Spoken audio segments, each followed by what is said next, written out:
L'chaim, l'chaim, everybody.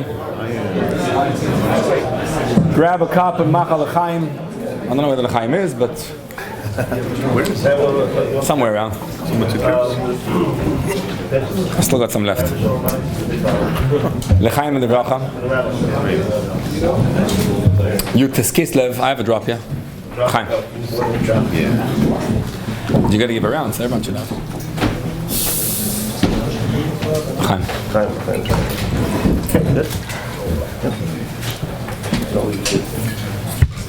L'chaim the bracha. The bracha of Yoseph Kislev is that Lashana Toiva Belimud HaChasidus V'Darkei HaChasidus Tikateva V'Seichaseim. L'chaim.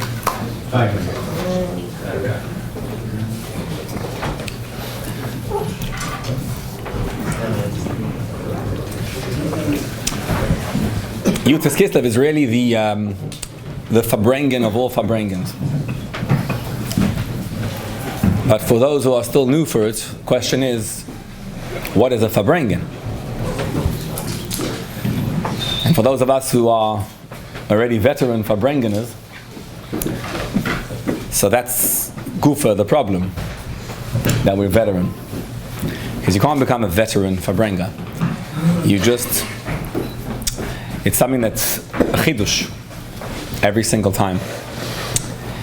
And the power of Yoseph Kislev lies in our ability to sit down together and to really let go of the shackles of bondage that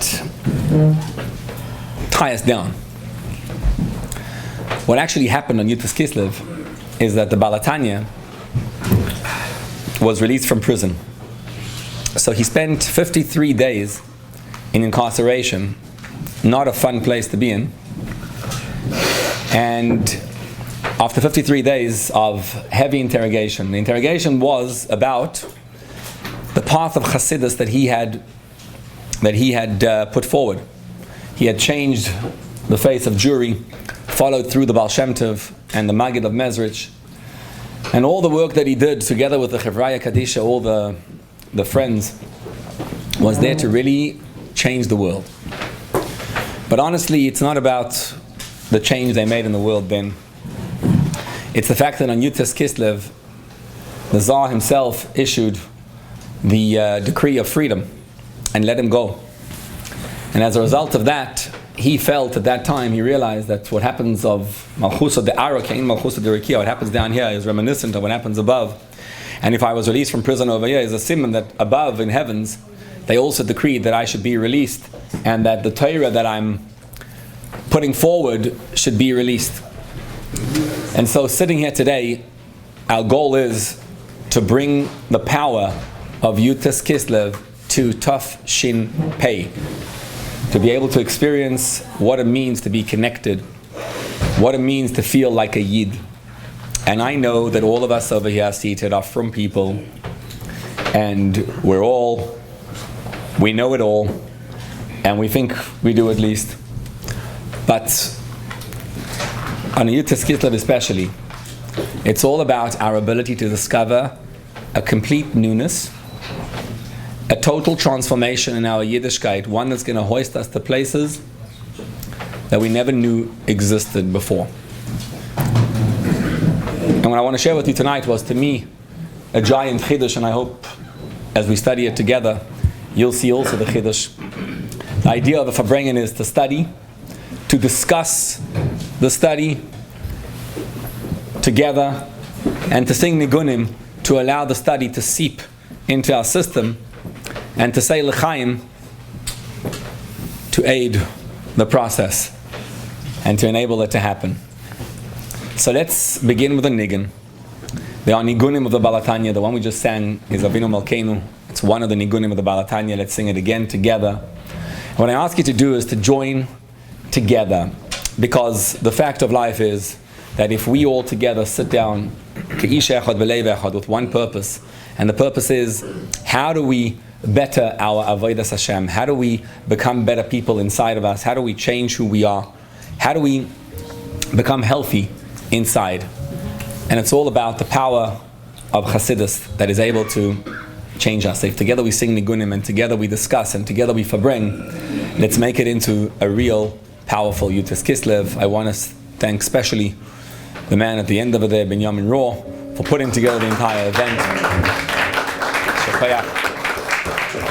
And I'd like to thank all of you. It's the most amazing thing in the world to be in a kehillah like this and to be able to sit down together. And this is called Fabrengen. There's no frills, there's no dais, there's no official anything. It's just about sitting together in a raw Fabrengen.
Yutas Kislev celebrates the release of the Balatanya from prison.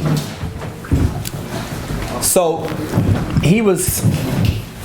the Balatanya was going about spreading the teachings of the Baal Shem Tov and the Mezritcha Maggid, spreading the teachings of Chassidus. And basically what happened was, at the time there were the Misnagdim, those who were opposed to the teachings of Hasidus,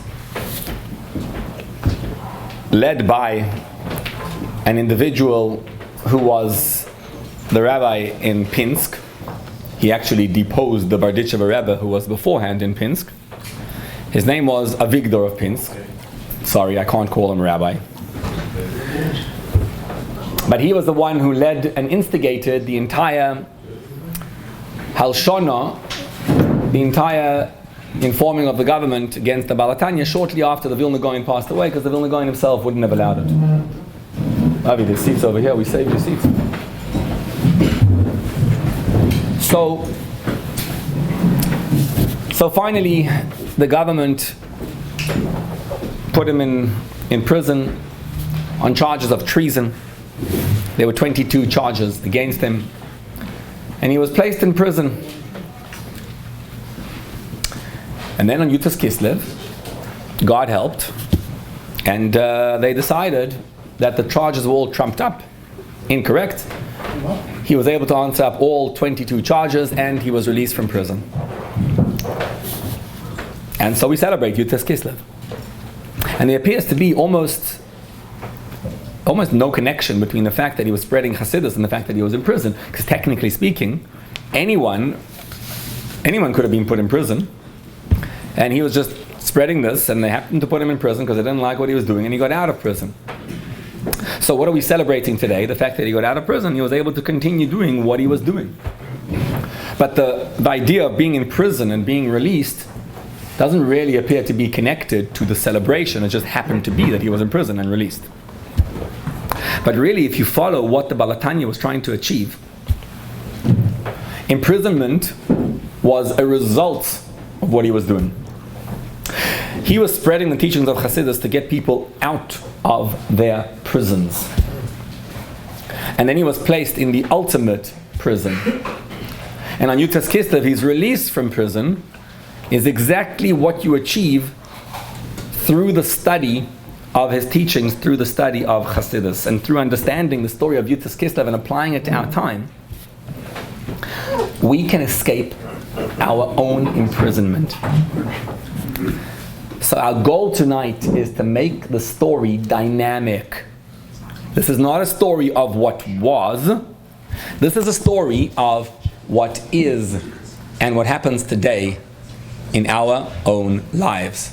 And what we want to discover is the imprisonment that we're in and our ability to escape the imprisonment that we ourselves are locked into.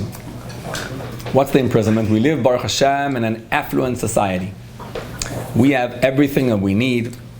Beautiful. We seem to suffer, though, from mental health issues.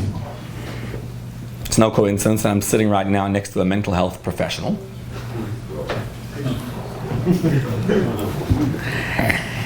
And everyone's being diagnosed today with every kind of disorder. And it's almost like you have to answer, what is your disorder? What were you diagnosed with?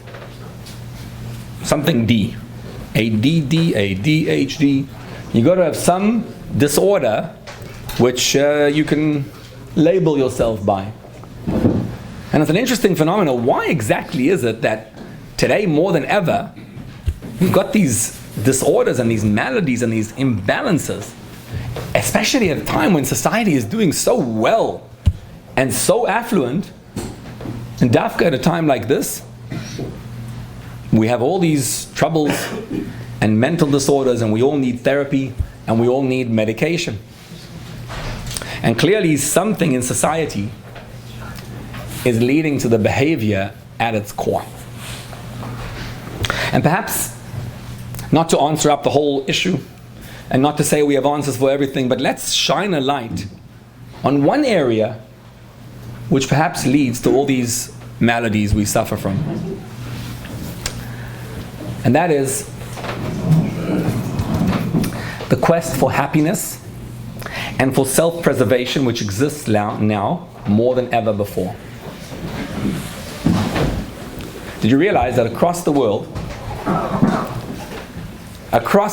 community has fallen apart? I used to think it's only in Brooklyn, because I grew up in South Africa and it was the most amazing community ever. Sorry for Brooklyn. But then I realized when I went to South Africa that the community structure has pretty much fallen apart there too. And that it isn't just Brooklyn, maybe it's more so in Brooklyn, in New York City, but the community structure has fallen apart across the world. You know why? Today, there's no such thing as a community because the guy's on his phone and he's finding the closest community member who agrees to whatever I say. So we build new communities around who are all the people in the world who have the same issue that I have. So if all of us enjoy potato guns, let's make the potato gun society. And if all of us enjoy bashing Israel, let's do that. Or let's join, whatever you want to do, you join all the people with you. And it's so advanced that all you need to do, wherever you go, is just grab a bunch of people who agree with you, and it looks like the whole world agrees with you, and then it's us and them. And effectively, when you're going onto your technology, you design it to meet your own needs, and to meet yourself, and to solve all your problems, and it's all about me, myself, and I. So no longer do you have what was in a shtetl, that you're challenged by a beautiful community of people around who have different objectives, different ideas. They just happen to live together and talk together and chat, and they become this whole group together. And the global stage is so big that you have to find yourself, and it all becomes about me and I. And you would think that given the ability that we have to be on a global stage, we'd be happier than ever before. And instead of being happier, what happens to us is we're more down, more into ourselves, and suffering more than ever before. And the question is, how do we escape those shackles of bondage? And this is a Fabrengen. So I challenge you with a question. What's going on in the world today? Why are we? It's not the world. This is not a theoretical concept about, how many divorces there are and how many suicides there are. It's about you and me seated over here together. And if you're happy, genuinely happy, raise your hand. Maybe don't. That's awesome. All right? That's amazing. So if you're genuinely happy, maybe you could share with the world, what exactly is it? I ask you the question, please feel free to chime in on the conversation.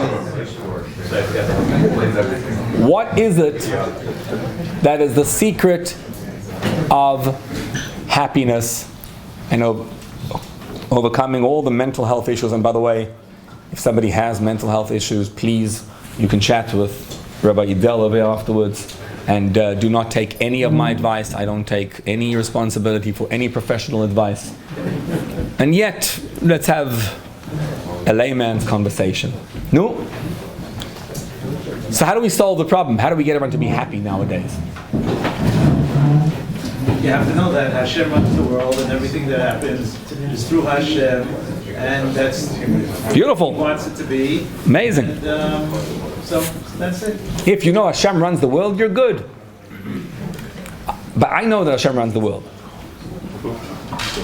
And somehow, I don't always connect to that.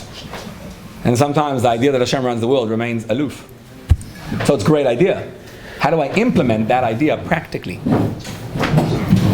Focus on all the good things that you have in your life and just make that the focal point instead of focusing on anything negative. If you focus on all the good things. When negative things happen, they're dulled by all the good things that you have. Beautiful.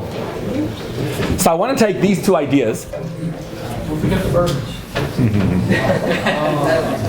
You're giving two amazing ideas, and I want to share with you. Let's delve into these two schools of thought. One school of thought says that if you believe in Hashem, then you'll solve all the maladies of society and all the maladies of life. If you believe in Hashem. Have you noticed that sometimes, we like to think that that the world is into its own ego, but that a religious person, one who believes in God, that he's not into his own ego. But did you notice just how much of an ego we ourselves have? When you study Torah, you come and you study the Holy Torah. Is it possible that when you learn the Torah, all you're interested really in is the ability to say over a pilpul and to be able to give over your way of thinking? Now, I remember being in yeshiva, and that's what we used to do. The goal was to prove how amazing you were. And the Torah was utilized to be able to prove how incredible you are. And if you met someone who you weren't able to communicate with because he was one step lower than you, that person, well, he's an oisvarf, he's out of the picture. And you only would speak to those people who are close to you. So the Torah, which you learn in the yeshiva setting, is all about me and my ability to communicate the Torah to people who are like me. And how about tefillah? Because there's three pillars. There's three pillars of Judaism: Torah, tefillah, and tzedakah. Torah, avodah, gemilas chasadim. So when you daven, what's the goal of davening? To be able to enter into a zone, to be able to daven, and to be able to experience a dveikus with Hashem. To be able to feel totally connected with Hashem. I want to share with you a little story. The Baal HaTanya himself would daven, and when he davened, he would have an experience in davening which I wish you and I could have too. He would say the words in Tehillim, which David HaMelech says, "Mi li v'shomayim ve'imcha lo chafatzti v'aretz." Who is Mili? Who do I want in heaven? And with you, God, I don't want anything on earth. And he would translate it into Yiddish. David HaMelech says, Kol she'eri levavi, kol atzur levavi. I just yearn for you, God. And the Baal HaTanya would translate it into Yiddish, and he would say, Ich will sehr gar nicht. I don't want to see anything.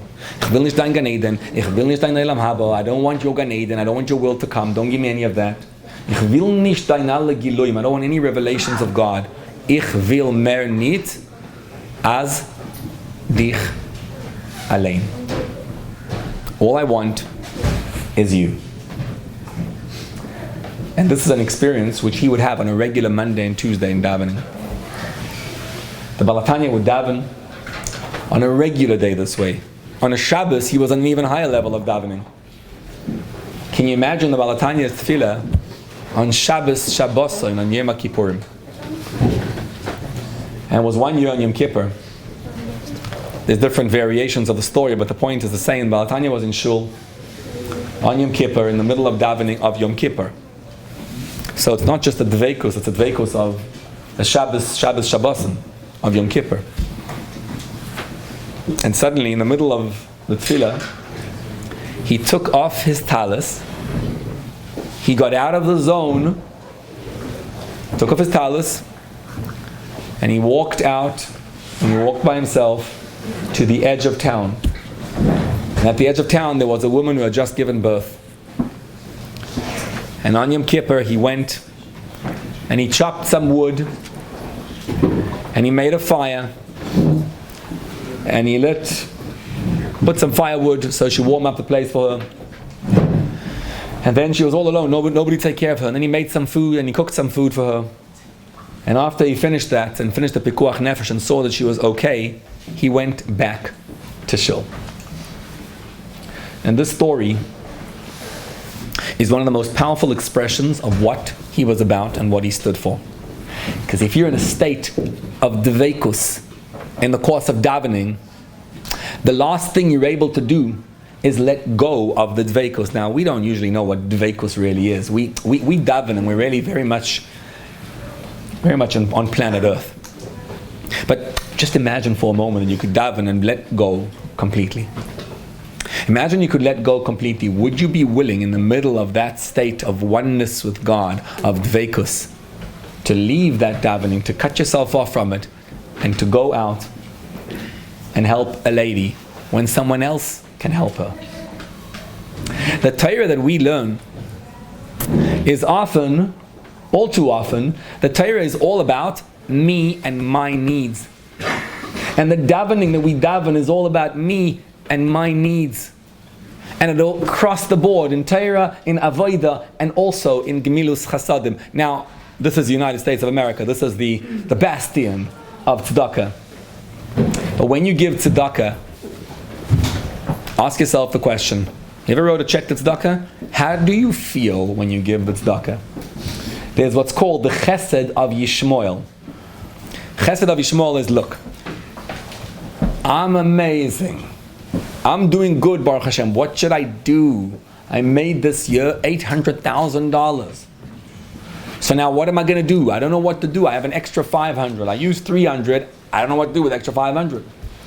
So I decide, out of the goodness of my heart, to give away $500,000. And I go to a place and I write a check, like a princely check. I take my pen and I swipe my phone over there. And there's a certain regal power to being able to do that.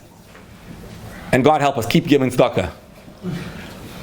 But in a Fabrengen setting, as you're giving the tzedakah, is it about the other guy, or is it about me and my ability to say, I gave tzedakah? And this is the difference between the American way of giving tzedakah and the Jewish way of giving tzedakah. The Yishmael way of giving tzedakah is, live richly. You have, give, why not? The Avraham way of giving tzedakah is, Hashem says of Avraham, Ki yadaiti, I know him, he commands his children, Lasais tzedakah umishpat. The tzedakah is accompanied with mishpat. Tzedakah is what you give away. The mishpat is the judgment. When you give tzedakah, are you able to look at another person and say, really, my dear friend, I don't deserve this money. You deserve it. And I'm just being a conduit to give the tzedakah over to you. And what we find ourselves often is, we give tzedakah, we do the mitzvah, it's amazing that we do it. But it's all about the ego.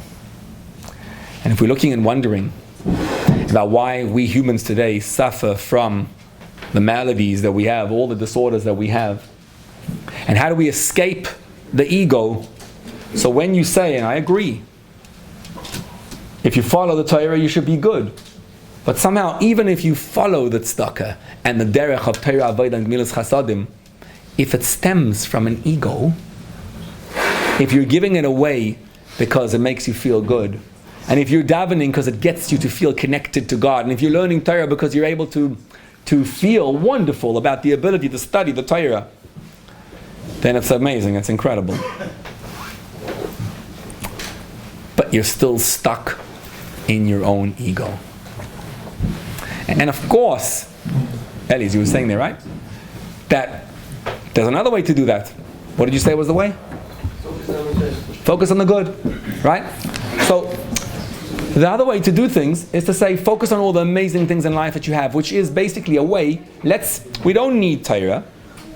Let's focus on all the wonderful things that we have out there. Now, throughout the ages, this idea was really expressed in a different way, in a slightly different nuance. And that is, people, 100 years ago were living for a purpose. They were trying to conquer the world with some kind of ism. They were trying to bring Bolshevism, communism, capitalism, anything, Bundeism, any kind of ideology that we could rally behind. And sometimes we think today, if I could rally behind an ideology, something good to bring about to the world, then I would feel good about myself. Then I'll feel amazing and incredible. But somehow when you try it out, and you try to focus on the good, and you try to focus, you come short. You fall short. Does it work for you, Ed?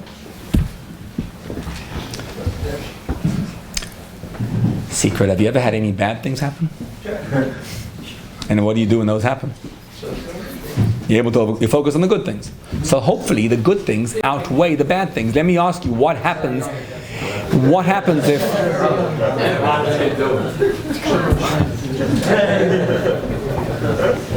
What happens when, God forbid, the bad outweighs the good? Sometimes. Now,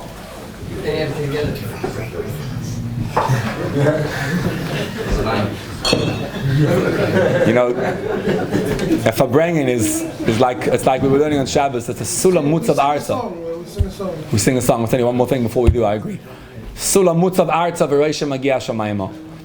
You want to really Fabreng. You want to really get somewhere. You look at yourself as in the Arza. We're in the ground. We have to look at the life that we lead, the issues we struggle with, and we have to be able to see from within the issues that we struggle with, to see how do we rise, how do we take lofty ideas, beautiful ideas and concepts, and make them real to our lives. So we're talking here about the ability to escape imprisonment, to escape an imprisonment of all the things we suffer from today. On Yutes Kislev, 1964, Tafshin Chafei, there was a Fabrengen that the Lubavitcher Rebbe shared, and in it he revealed some secrets that allow us as human beings to live an elevated life and to live up so that we actually experience it, not just as a mantra, but it actually becomes who we are and what we are about. And when we can do this, we can discover how we can live and put all the therapists out of business. And then give them a new option besides Dovi. So l'chaim v'lebracha. Let's do a niggin. But in order to live and understand and appreciate and be able to truly get into our souls, we have to really get into the niggin. So please join us. L'chaim v'lebracha. You don't mind? We'll do another one. What? We'll do another one. Let's show. Yeah.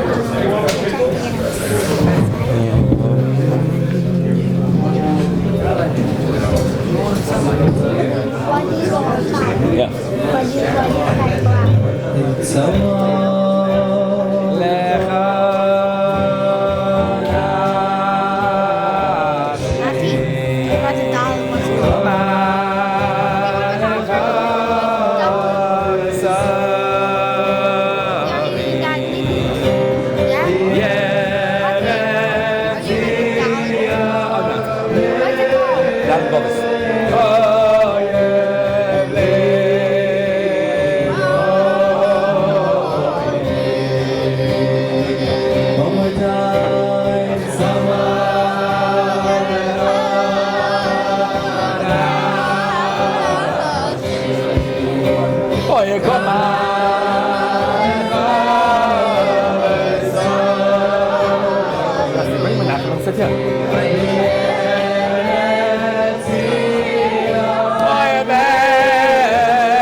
So when the Balatanya was sitting in prison,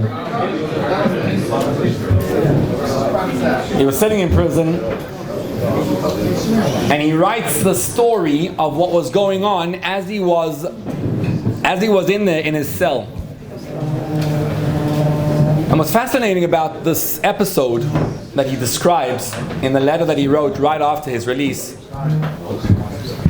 is that in general in life what you'll find is the Torah has the instruction for precisely what you're going through in your life now, and you'll try it out. Once we allow the Torah to penetrate our beings, we discover that whatever issue you're going through now, And whatever Torah you're studying now, the Torah answers up the issue you're going through now. So whatever the issue you were discussing now, let's try answer it up. I don't even know what it was. I'll try answer it up. Figure that one out. So he's in prison, and he's trying to figure out how do you spread the neshama of Torah all across. And I've been incarcerated, I've been put away in prison to prevent me from spreading the teachings of Chassidus. And he's busy saying Tehillim. And he gets to chapter 55 in Tehillim. And there it says, Pada v'sholem nafshi mikravli ki v'rabim hoyu imadi. My soul was released in peace. Pada v'sholem nafshi, my soul was released in peace mikravli, from the war. And I was looking at these words and pondering them, and then it dawned on me, do you see what it's saying? Pada v'sholem nafshi. My soul was redeemed peacefully. I was suffering, I was struggling with mental health issues, with emotional instabilities, and punkt at that moment, Pada v'sholem nafshi. And as he's saying those words, they come to him to inform him from the government that he's free to go. And when you look into these words, you discover that these words of David HaMelech in Tehillim, as explained in the Medrash, contain the secret for how we can overcome the disorders we suffer from today, and to be able to get our soul to be peaceful. There's no way to get peace without Torah, and there's no way to get Torah without peace. The Medrash says in these words, Pada v'sholem nafshi, the Medrash says as follows: Kol ha'osek b'Torah u'ba'avoda u'v'gmilus chasadim ma le'alav ha'kasuv ki'ilu p'do'ani li u'levonai mibein umas ha'olam. Anyone who occupies himself with Torah, with avoda and gmilas chasadim, is as if he redeemed God and his children from the confines of exile. And Chassidus explains this Medrash as follows. There are two ways to study Torah, there are two ways to daven, to do avoda, and there's two ways to do gmilas chasadim, to do chesed. If you do it this way, you suffer from all the disorders of life. If you figure out and you tweak it and you do it a little bit differently, then you become a healthy person. How do you study Torah? Well, the way we are used to studying Torah is, as we said earlier, I'm going to study, and my goal is, right, to be able to learn with somebody who I can talk to, who I can give a pilpul. Once upon a time, how did you know who was a great rabbi, a great Rosh Yeshiva? You listened to his Shabbos HaGodel drasha and his Shabbos Shuvah drasha, and there you heard his pilpul, and there he communicated how incredible his learning was. But if you want to do Torah learning, one that works, there's a little knetch. And that is, forget the ego. And you say, what does God want? Not I want to learn the Torah, but God wants the Torah learned. And the way to do so is when you are able to bring the Torah down to another Jew. Because the Pasuk says, we can ask Udi to sing the nigun, it says, Drachea darchei noyam, v'chol nesivaiseha shalom. Eitz chaim ila machazikim ba. It is, the Torah is a tree of life. It has drachim and it has nesivois. What's the difference between drachim and nesivois? Paths and small paths. The derech is the normal way of approaching Torah. You learn a Gemara, you transmit a Gemara to somebody else. But there's many people out there who you can't reach with the derech of Torah because they're not interested in the derech of Torah. Most Jews in the world are not interested in the derech of Torah. And the only way to reach them is by discovering nesivois, by building small little pathways to be able to access them. And unless you and I study Torah with that in mind, unless we study with a goal of how do I communicate this message to somebody else, unless you study that way, you haven't ever studied the Torah properly. Because the secrets of Torah, you know what it says? Or and Raz are the same gematria. Or means light, Raz means secrets.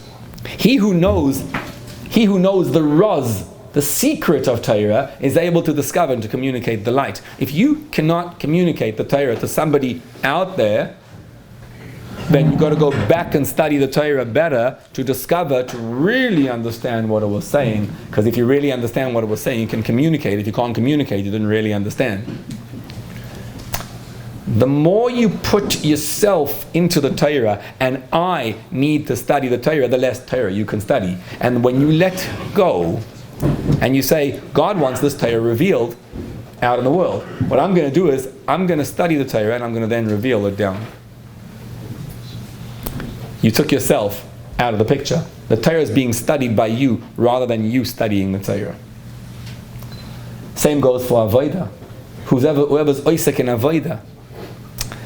When you start davening, the Baal HaTanya instituted, I don't know who does this, but if you don't, it's the most amazing thing in the world. Before you start davening, you say the following. Every single day. This is what he instituted in the Baal HaTanya Siddur. It says it clearly. Hareini mekabel alai. Mitzvahs asay shel ve'ohavta lereyacha kamoicha. I accept upon myself the mitzvah of love your fellow Jew. Now I can start davening Matay v'alecha Yaakov. What's the connection between davening and loving a fellow Jew? And Chazal say Rabbi Eliezer would never start davening unless he found a poor man to give away tzedakah to. So when the guy comes over to you and he comes begging for tzedakah, you say, thank you so much, I wasn't able to daven without you. Rabbi Eliezer Yoyev Pruta Leoni B'Hotam Matzli, he would first give away a coin and then he would daven. Because as you're entering into that state of dveikus, and you're elevating and you're rising outside, and you're able to experience a bit of a connection to something holy and something divine, know that the ultimate state of dveikus lies in your ability to be bound to God, requires binding yourself to a fellow Jew. Because Avas Yisrael and Avas Hashem are synonymous. And as you rise that state of dveikus, the Baal HaTanya didn't cut himself away from the tefillah of Yom Kippur to go help this lady who was in need. It was the same idea. If you reach the ultimate state of dveikus and you say, Ich will sehr gar nicht, ich will nicht dein Gan Eden, ich will nicht dein Olam Haba, ich will nicht dein Heilig Giluim, all I want is you, then the next thing you say is, how do I help a fellow Jew? And not how do I help a fellow Jew learn Torah, how do I help a fellow Jew eat? So I'm looking for dveikus, I'm looking for that state of dveikus. The ultimate dveikus lies in the ability to be davuk to all of Am Yisrael, to put all of Am Yisrael together. And the art of success in davening is to let myself out of the picture. So I'm going to do my dveikus, I'm going to daven, and I'm going to concentrate on my davening. But at the same time as I'm concentrating on my davening, I'm going to allow God's message to seep through me. Torah means to be able to seep through me, to communicate Torah to others. Tefillah means to communicate through me, to be able to love others. A true davening results in a person having true Ahavas Yisrael. And the third one is Gemilas Chasadim. It's when a person does the chesed of Avraham. Not about me. God wants tzedakah given. And when I give away the tzedakah, I don't look at myself from up down, azash lemazl. Nebuch, the guy can't make a buck. But rather, as Yaakov Avinu puts it, and this is the key, Kotointi mikol hachasadim umikol ha'emes asher asisa esavdecha. If I have money, if I have power, if I know Torah, if I'm able to daven, instead of looking at it as, here's what I accomplished, I deflect the power and I say, God Almighty, it's all you. It's all your power. It's not me davening. It's not me learning. It's God wants learning to be done. God wants Torah to be learned, and God wants tzedakah to be given. And I'm just the conduit on the way to make it happen. And so when the Baal HaTanya gets out of prison, he says, at the moment that I was reading this pasuk, Poda v'sholem nafshi mikrovli, and I was chapping what the Medrash says. Now what does it mean, Poda v'sholem nafshi mikrovli? It means that Hashem released my soul from bondage. What's bondage? Me. The need to be my own ego. That's the bondage. And when I can let go, and when I can discover, I don't need to learn Torah, Torah needs to be learned by me. I don't need to daven, davening needs to be done by me. And I don't need to give tzedakah, but tzedakah needs to be given through me. And it's my privilege to be able to experience, to be able to be the conduit of God to bring about His word into the world. And so the first and most powerful message into how do we experience an elevation, how do we escape the disorder that surrounds us, it's by not having an ego. But how do you not have an ego? It's when you build a mission, when you discover a mission, and you're able to rally behind that calling. When I can see how the goal is to take Torah and bring it down to earth. The goal is how to take tefillah and bring it down to earth. The goal is how to take tzedakah and bring it down to earth. A healthy person doesn't think about himself. The less you think about yourself, the more you think about the goal, the healthier you are. So when I'm looking and saying, if I learn Torah, I get Olam Haba, I get to learn a pilpul, unhealthy. Expect ego and all its maladies. If I'm davening and I'm experiencing dveikus, expect the Yetzer Hara to enter into the picture. And if I'm giving tzedakah and I'm feeling good about my tzedakah, it's wonderful. But the Yetzer Hara has got you in his clutches. And when he has you, our society built a whole system, all designed around the ego. All designed around that ego. And the question is, what's the mission? So I ask you the question. What's the mission we could rally behind that's going to be a real mission?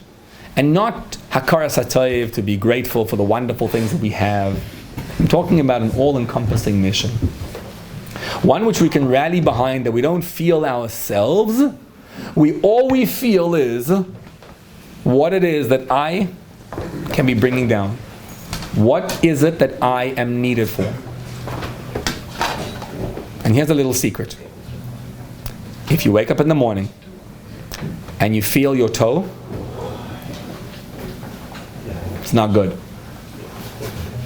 If you wake up in the morning and you feel your fingernail, it's not good.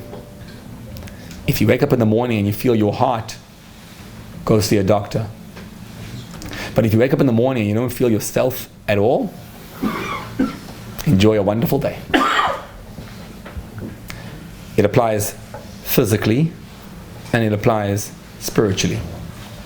The more we feel ourselves, the more we feel our own beings, the more we're into what I need, even if it's Torah, Avodah, and Milas Chasadim, the less we can connect. The more we let go and think of the mission. It's all about rallying behind the call of the mission. What we need to discover on Yutas Kislev is, what exactly is that mission? What is the mission that I can feel, that I can every day wake up in the morning and I can feel the mission, and it's so real to me that I don't feel my toes, I don't feel my heart, I don't feel my nail, I don't feel any part of me. All I feel is the mission. And if we can rally behind a mission that's all-encompassing, that takes over completely our entire beings, and we forget about ourselves because we're focused on the mission. That's the secret to Pada V'Shalom Nafshi, to our souls being released, to our souls feeling the freedom. And I venture to say that the study of Pada V'Shalom Nafshi and the ability to experience what the Baal HaTanya was bringing across is of critical importance. Because again, if you're happy, for those who raised their hands before, if you're truly happy, that's amazing. But if you ever have a little problem with an imprisonment inside you, and you may know the mission, but you're wondering, how do I take that mission and bring it down to me, to be applicable to me, so that I shouldn't suffer, so I should be able to have a face that radiates simcha. Do you ever see people who radiate sadness all over them? To be able to radiate simcha. That comes from knowing the mission being all-encompassing, and being able to align ourselves with that all-encompassing mission. It is at a moment like this that when we want to know what that mission is, it's not really something that can be communicated with words. And the song is the quill of the heart. And when you sing a nigun, the Baal HaTanya designed a nigun for special times like Yutas Kislev. There's a preparation for the nigun, achona, then there's the nigun itself, and then there's the sequel, in Yezarit Chichlapsi. And if we can get ourselves into that nigun and to feel it and to experience it, then perhaps we can discover a little bit of what the mission is and how we align ourselves with that mission.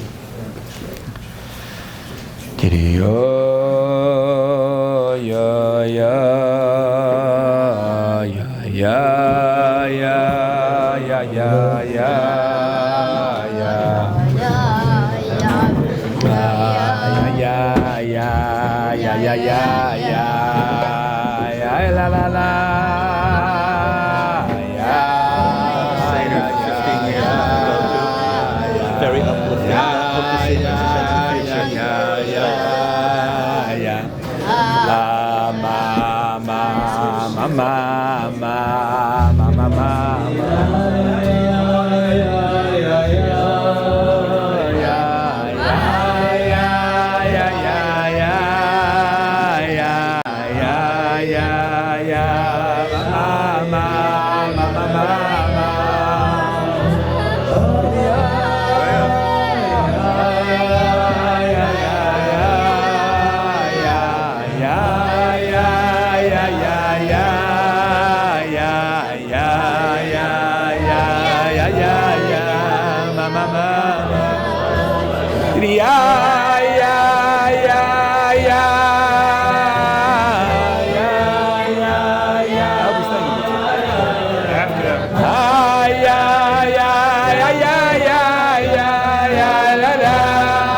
L'chaim Livracha.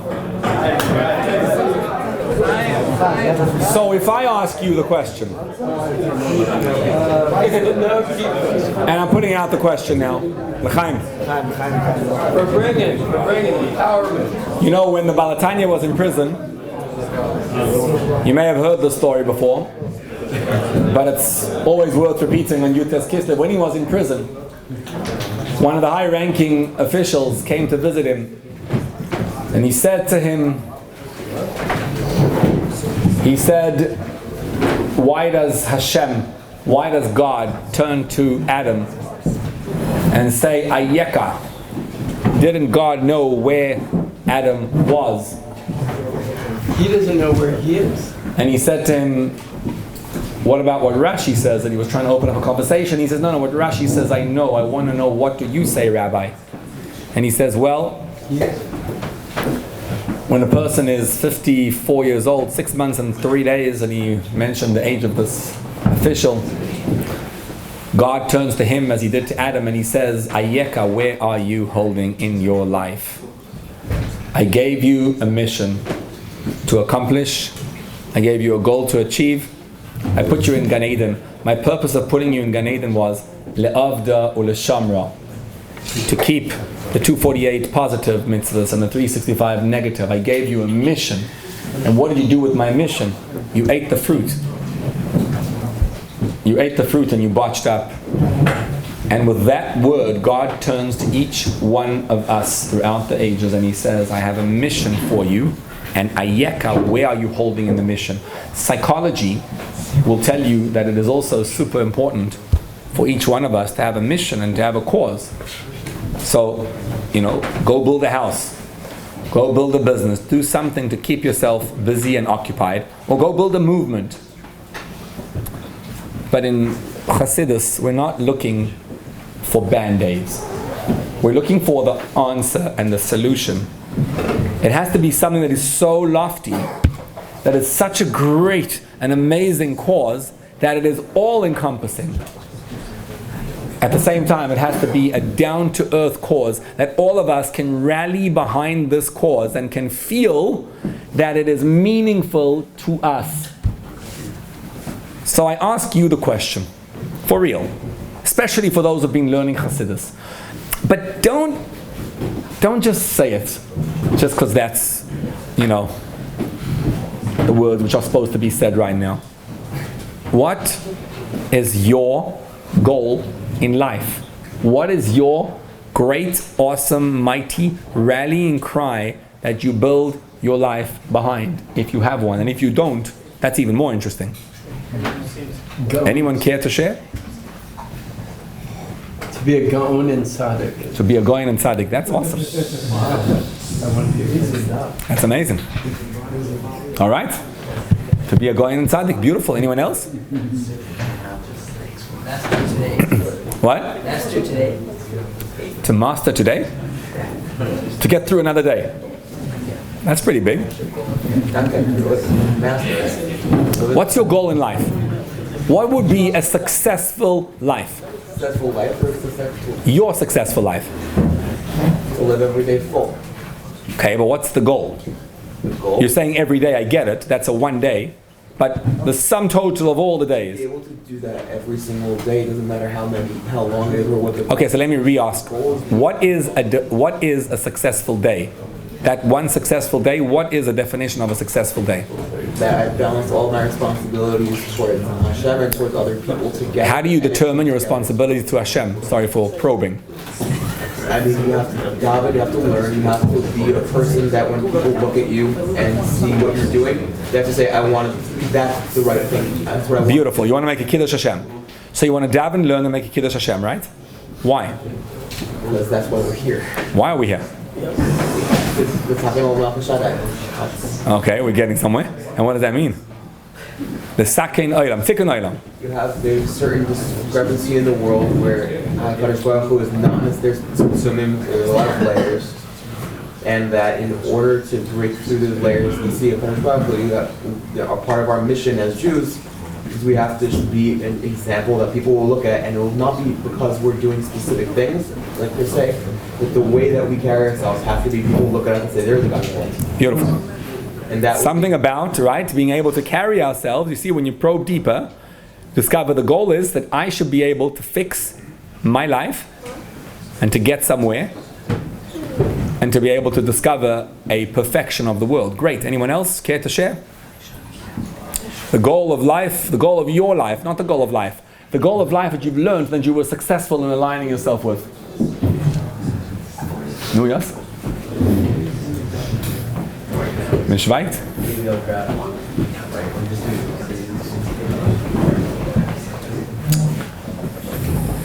You know,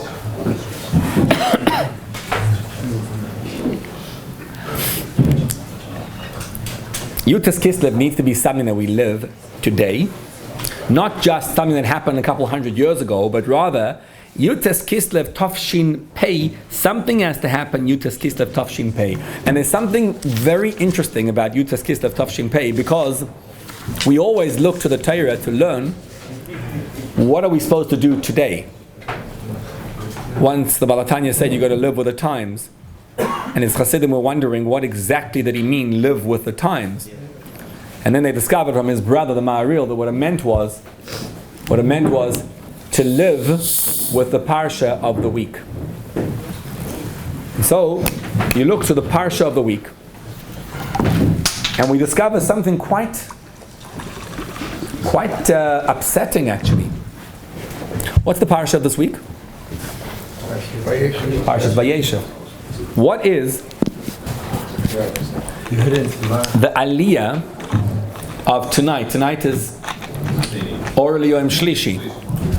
What's the aliyah of Shlishi of Parshas Vayeshev? So here I am. Yoseph gets sold. Shlishi begins. V'Yosef urad Mitzrayim. Well, it doesn't begin that, but Mechiras Yosef. So you always look in the Torah to know how to feel. The Shalom HaKodesh says that any Yom Tov that's associated ever is always going to be connected to the times that it falls out on. So it is significant that when the Balatanya was released, in the letter that he wrote, he said, as I was reading the Pasuk Padav Shalom Nafshi, I was released. It was a Yom Shlishi Shehuchpal Boi Kitoiv. What? Was going out. Which way? Yeah, exactly. That's the problem, right? So it says Yom Shlishi. So why he mentions Yom Shlishi? Okay, because it's Huchpal Boi Kitoiv. Because it's a double Kitoiv. When God created the world, there were 6 days of creation. Day 3 and day 6, he said Kitoiv twice. So it's a good day, Yom Shlishi, to mention.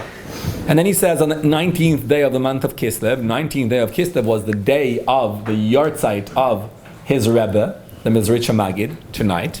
And on that day, I was released from prison. So Yom Tovim usually you celebrate by the day of the month. Of course, we also celebrate the day of the week, like we have Shabbos. But the day he was released was a Tuesday, and he mentioned that it was a Tuesday. He didn't mention what you would expect. Tuesday of, usually you would say of Parshas Vayeshev. He didn't mention Vayeshev. The Shalom HaKodesh says Vayeshev is implied because it's always the case that whatever's happening in the Parsha is going to affect the Yom Tov, the day, and certainly the Yom Tov. So he doesn't want to mention for some reason the Vayeshev, and when you look in Vayeshev you understand why, but then you wonder, hey, if the Torah is telling you what's happening that day, probably the most upsetting aliyah of the entire Torah is the aliyah of Shlishi of Parshas Vayeshev, which on the day the Balatanya was released, he read, like you say, he's Padav Shalom Nafshi, he's being released from prison. On that very day, he's reading about Yosef being sold by his brothers. I don't think the Teicha is as upsetting as the day Yosef was sold by his brothers. Because Yosef being sold by his brothers was accomplished and achieved by Jews, by friendly fire. And there's nothing worse than Jews. Nothing better than Jews, but nothing worse than Jews. And these were Shivtei Kod, these were the holy Shvatim. And they sold him. And so every time, when the time gets back, that exact moment as it was the first time round, it is significant to dwell upon that. We are now in the Yutas Kislev the way it was the first time round. It's Yutas Kislev, it's a Yom Shlishi, and it's Parashas Vayeshev. It's all three together. Significance of that, right? When it goes back, remember, what was it, 12 years ago, give or take? There was the Birkas Achamo. What's Birkas Achamo? Chidush is you bench the sun every 28 years. Why do you bench the sun every 28 years? Because we're following the Shitta that says that the year is 365 and a quarter days. So therefore it takes 28 quarters to get 7 days to get to the same place it was at the beginning. So every 28 years the sun is in the same exact spot where it was at creation. But you know that every single year it's approximately the right spot. We don't go for approximations. We like the exact. And when Yutas Kislev finds itself on a Tuesday of Parashas Vayeshev, then it behooves us to check into the concept, to see what is it about the sale of Yoseph that is so incredible and so amazing that it was chosen to be the Aliyah of Yutas Kislev. What do you think? Any thoughts? Why?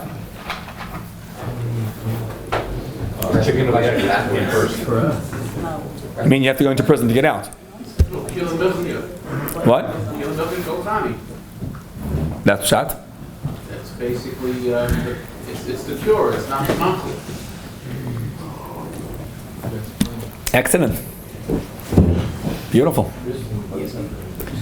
Yosef, when he got, many years later, when he became already the king, the viceroy of Mitzrayim, he's a powerful guy, he's achieved, he's accomplished, and it was 22 years away, and then 17 years till his father passed away. After 39 years, his brothers come to him and they say, you know, we're so sorry for what we did, we're so upset, and we apologize, and we're your servants now. And Yosef looks at him and he says, I don't know what you're talking about. He says, you sold me? I don't know. I didn't see that.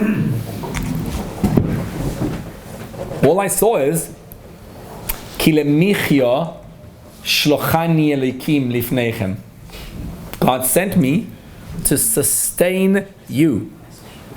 So by me getting down to Mitzrayim, I was a shliach. And all I did was, I was the one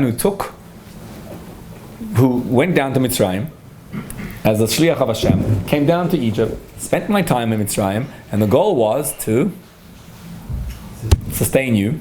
And that means a lot more than sustain you, because throughout our times in Golus, David HaMelech says in Tehillim, Noyeg Katzayin Yosef. The Klal Yisrael is known, the sheep are known as Yosef, because thanks to Yosef we learned how to be slaves in Mitzrayim and yet not succumb to the culture of Mitzrayim and not succumb to the slavery and be able to win the battle. So Yosef is not just a michya for food, he's actually able to keep us going. It's a nice shene vort until you experience it in your life. Have you ever been sold by your brothers? How many people have said, the worst people to do business with are Jews? I will never hire a Jew. Don't work with Jews, don't do anything. You're Jews, they sold you. Sometimes we go through those kind of situations. Sometimes we have situations whereby Jews and sometimes things happen that we get thrown into a pit and we feel it's the bottomless, the end of life. And we feel we're finished, we're emotionally, spiritually, mentally drained.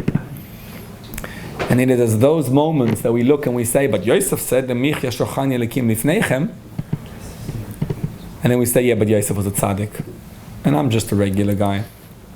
I'm a regular Joe. He was Joseph. So I don't know, how should I accomplish what he was able to do? What can I do? And the message of Yutas Kislev is that this is the day. I'm not going to call the Michya Shlochani Elikim wait 39 years to be able to see that, but rather it's the ability to discover that as Yosef is going down into the pit, as he is being sold at that moment in real time, he doesn't feel the pain, but rather he's able to experience something higher. What is the secret of Joseph? Because if we can learn that secret, we can discover for ourselves how even when we have pain in our lives, even when we struggle, even when we get sold and thrown into a pit, even at those low moments of life, you're a shliach. You're on a mission from God. And if the mission is real and I'm aligned with my mission, and I can keep the mission going. When American Jewry was when America was first begun and Jews first came, talking about from Jews who came from Europe. Who came to America? It's what we call the Oisvars. Basically, if you have a class of yeshiva boys, the ones who didn't make it in yeshiva, they were the ones who were sent across the ocean. Whoever was sent across the ocean was a nebach. He was an outcast, and when he would depart, there was crying and wailing, because who knows what would befall him. And yes, indeed, most Jews in America assimilated into the culture and disappeared off the face of the earth. But look what happened because of American Jewry. Those same American Jews were the ones who, after World War I, sustained the whole European Jewry. As a result of American Jews, European Jewry was able to exist between the two wars. And after World War II, as a result of American Jewry, Yiddishkeit survived. And if not for all those assimilated secular Jews, we wouldn't be here. Those Jews were the money, they were the funding, they were the foundation, they were the yesod for what became Jewry. Isn't that fascinating? Even moasu aboinim hoysal roish pina.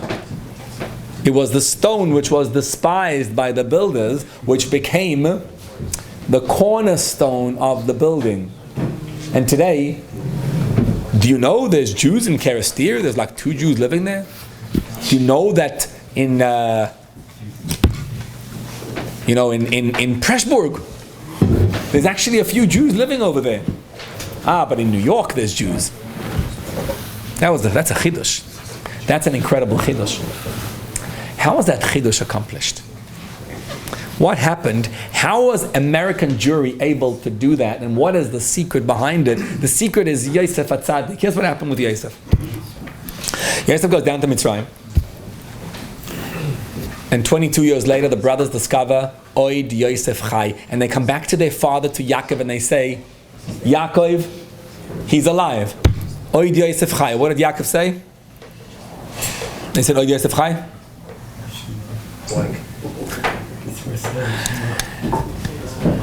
Vayafog liboy ki lo yemin loim.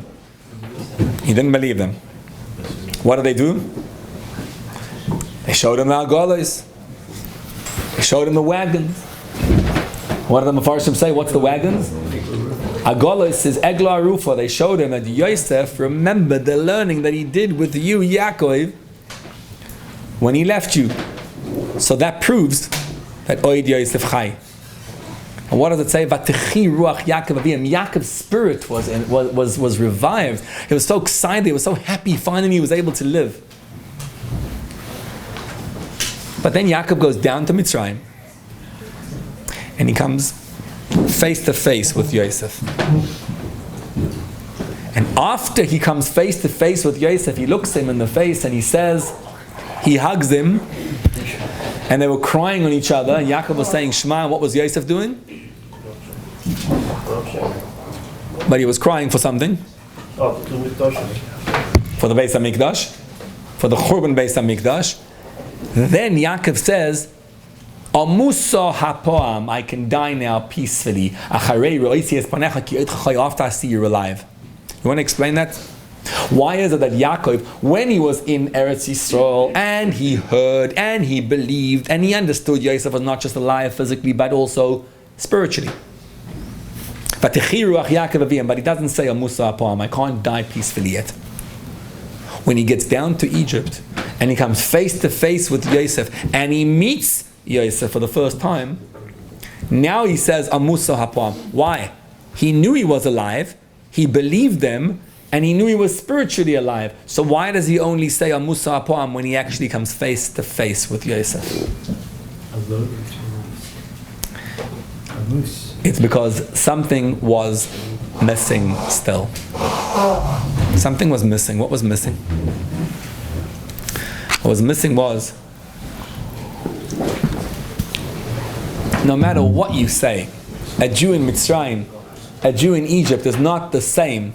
A Jew in America is not the same as it used to be in Europe, back in the shtetl. Imagine a Jew in America, he lives over here, he has money, he has his $1 million buildings, he has all the real estate, he has everything. He's living a life of luxury. And you talk to the Jew about Yiddishkeit, and what does he say? Sheinezach. Absolutely, we should do some of that too. But the Jew in Europe, to him it wasn't a sheinezach. To him it was life. He lived this.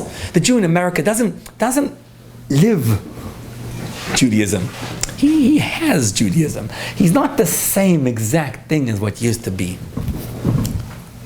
Yaakov wants to know, how do you produce a Jew in America, a Jew in Mitzrayim, who has the same exact, he's a rendition of the Jew in Europe, only better, because he's able to be a Jew even in Mitzrayim, even in America. What's the secret? And Yaakov was worried the whole time. Did my child, was he tainted by Mitzrayim? Is he the same Yosef HaTzadik? So he remembers the Agalis. I'm impressed. Egla Arufa, you remember, you're still studying, you're amazing, you're incredible. Yes, Yosef. But how do I know that you're real? And this is not a question of the future of Judaism. Because I don't know if any of us really are into the future of Judaism as much as we're into the health of ourselves. And I ask you the question, are you, in 2019, almost 2020, are you the same as the Jew who lived in the shtetl? Do you believe that you're the same? Living in chumris, materialistic America with everything that America has to offer. Not is a Jew the same. You're Yosef. And look at yourself and say, am I the same caliber as a Jew to whom Judaism is authentic, is completely real? And you know where the key is?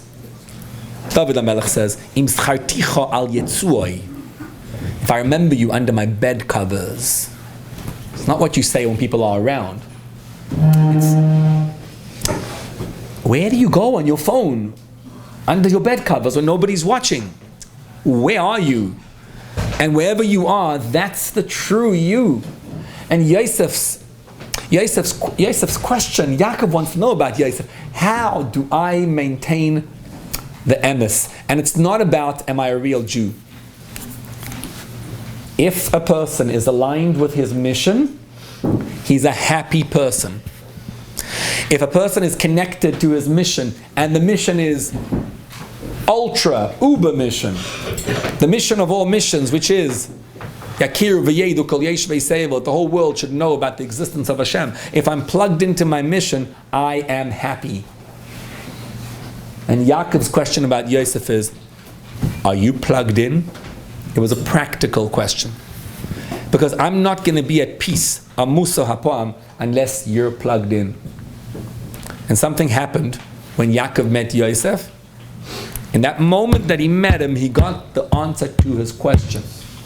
And if we study that moment, that interaction, that meeting between Yaakov and Yosef, we discover the secret to being able to overcome all the maladies of Mitzrayim, all the maladies of America, all the disorders, to rise above them, to say, Amusa Hapam, I am at peace. What happened at that time, anyone? He said Krishma. That was Yaakov. What did Yosef do? Yosef was crying over the Beis. He was crying for the Churban Beis Hamikdash. So what? What? He's thinking about other people, about the future, And specifically what? about Judaism in the future. And therefore?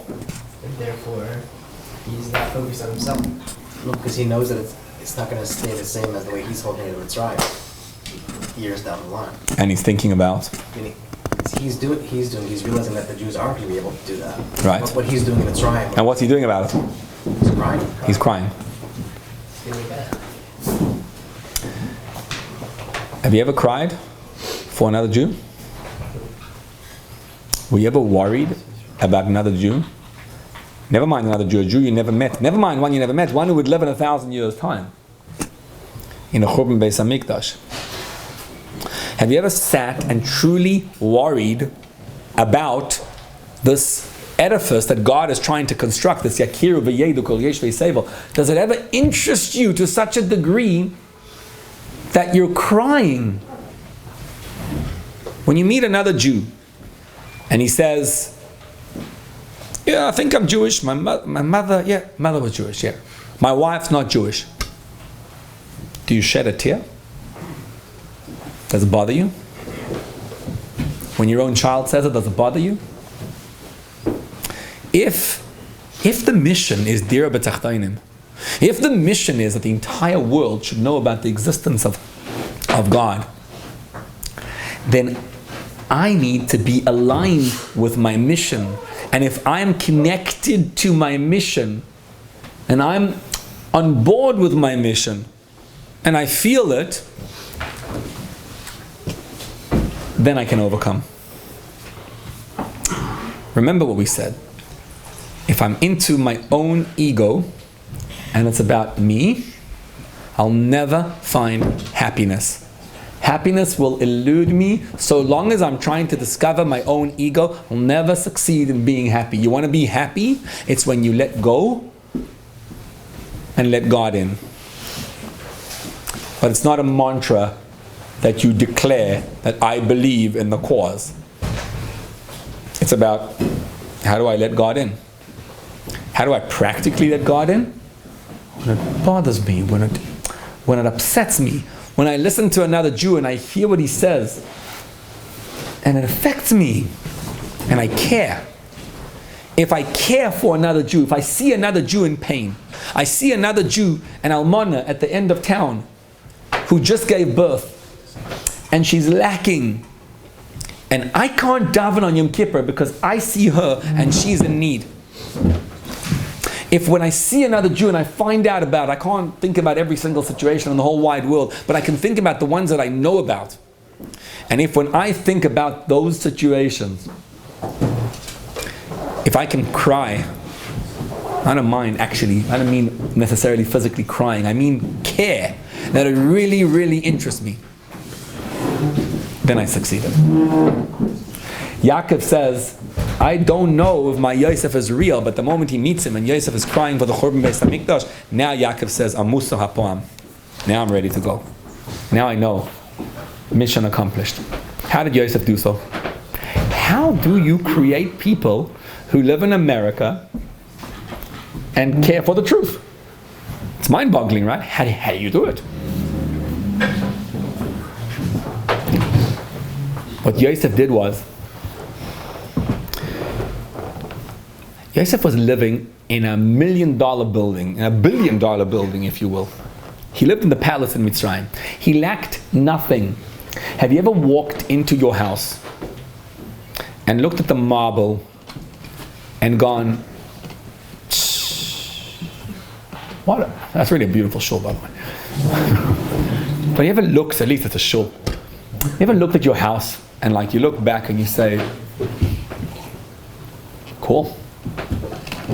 Beautiful. And you look at the marble furnishings, you look at the floor, and you see the stunning, some people have, and you look at the carpets and the rugs, and you look at the wallpaper, and you look around at your Gashmias, and you see Gashmias, and you feel the beauty of Gashmias. If you feel the beauty of the Gashmias, and you are into that, and you care about the Gashmias, then the Gashmias is going to bog you down. And don't wonder when you come by and you say, I'm so down, I'm so upset, so many things in life are bothering me. Thanks. Because the Gashmias has taken you over. Yaakov was worried for his life of his son. He was saying, I'm worried about him, I'm concerned. My child is in Mitzrayim, I'm concerned Mitzrayim took him over. But Yoseph did something, and that's the key. Yoseph had a child. What did he name his first child? Menashe. Why? The name was? What? Test? Kinashan Elikim, what does that mean?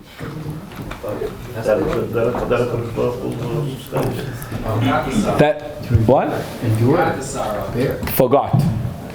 Kinashan Elikim is called Amoli Veskal Beis Avi. He named him for his father. I'm not forgetting my father.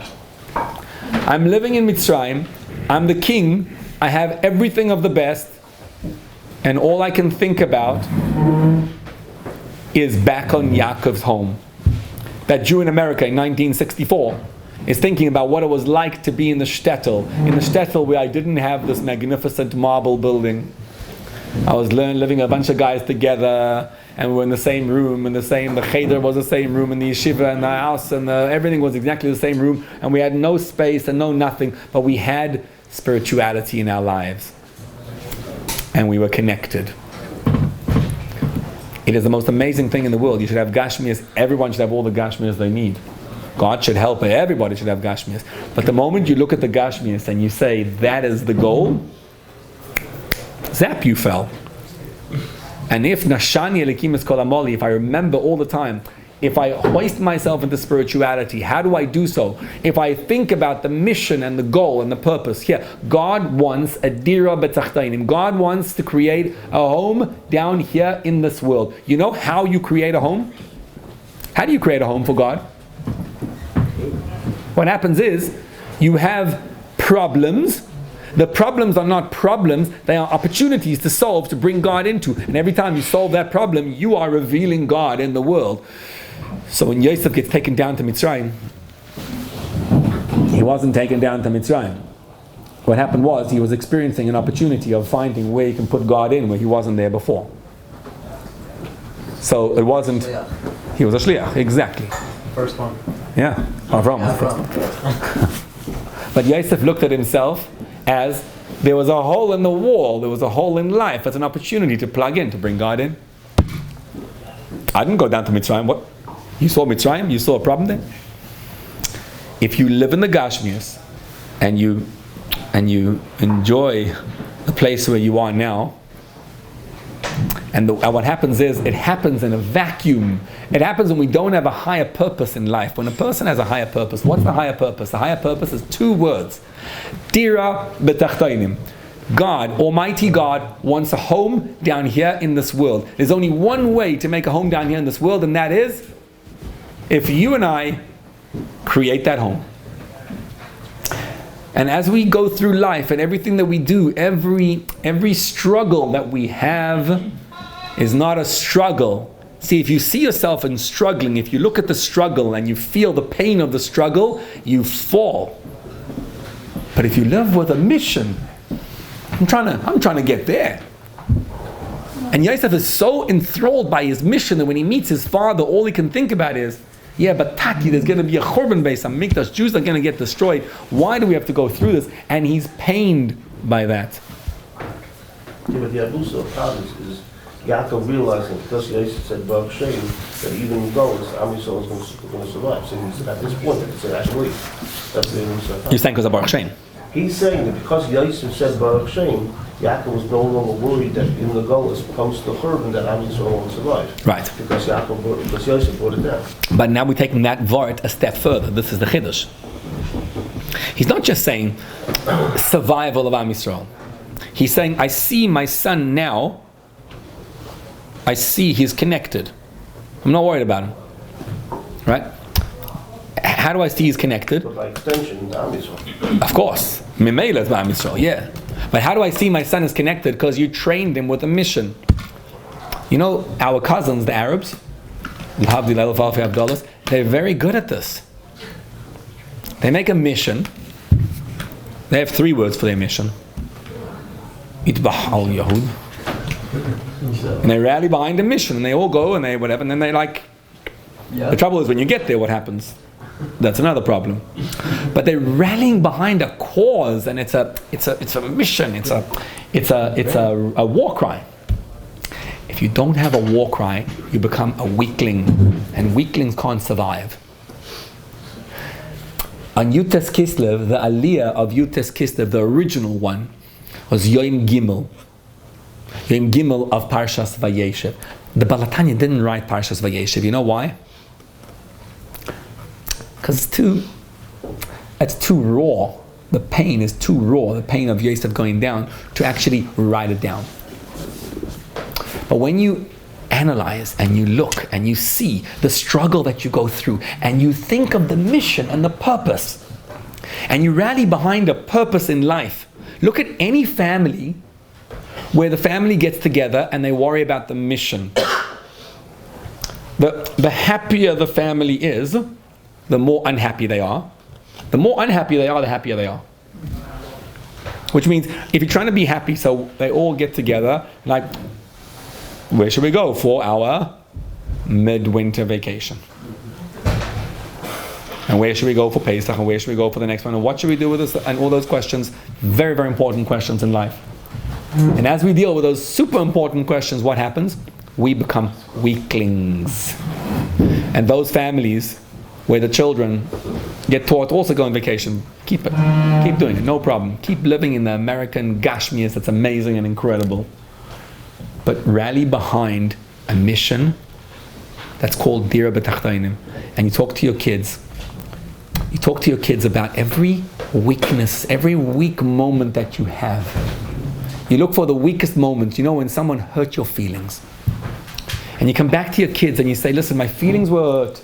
And I was going to scream at him, but then I wouldn't have a story to tell you. You know, someone had over here once, he was in shul, it was an amazing experience. He was in shul, and he had issues with his dad. It was a bunch of years ago.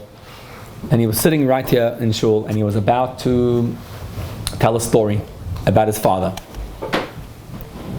It was a gishmak story he was about to tell.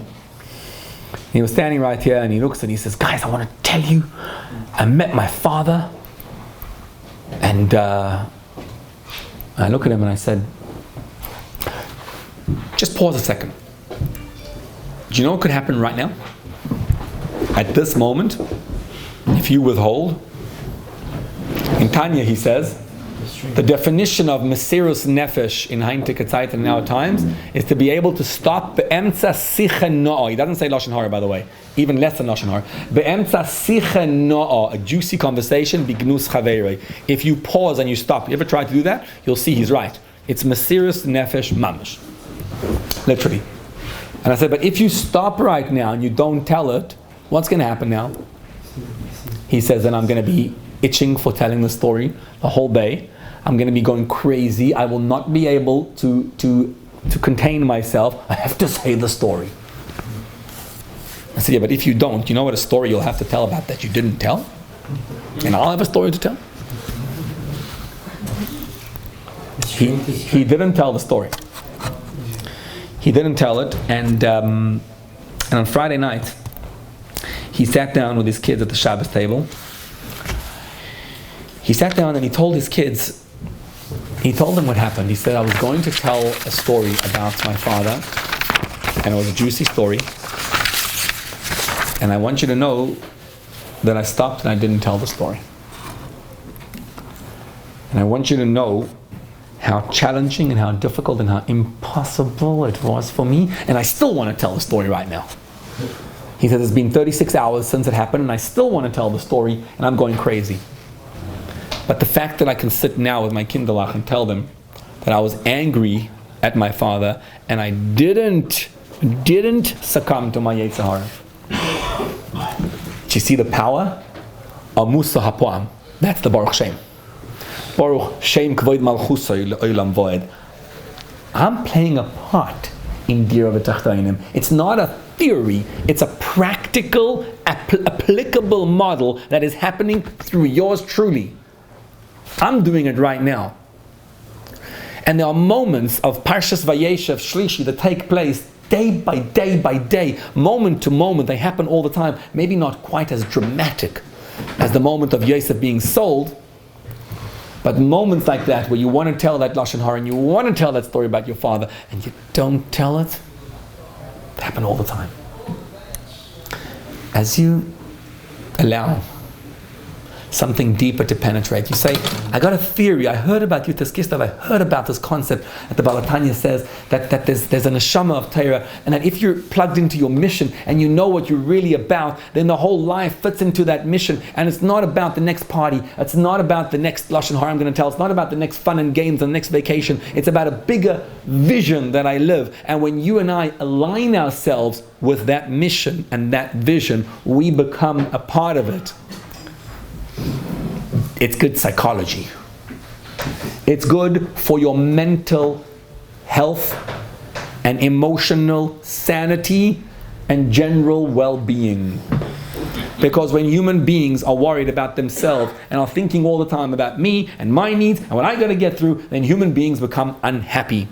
And when human beings let go and they think about the next thing, and they think about opportunities of Torah and mitzvahs, and every time you see a dip in the road, you say it's not a dip, it's an opportunity.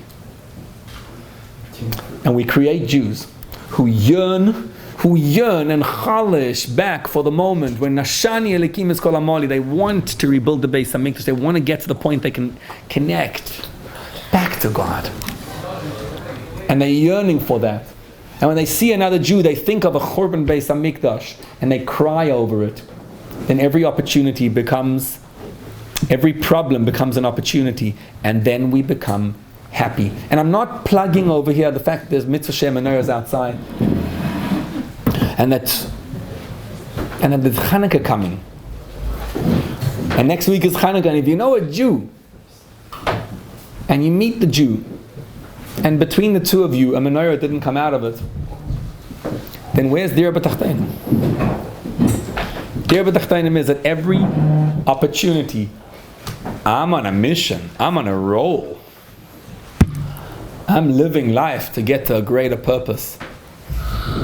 They who live life. And the neshama is so powerful. The neshama is a vision that's all-encompassing. And when we align ourselves with that vision, that's like waking up in the morning and all you feel is Alekai neshama shenasata b'tahirahi. You feel the neshama, you feel the soul, you feel the power. Before Yutas Kislev, before the Balatanya, there was a soul in Torah too. There was always a soul in Torah, but the soul remained aloof.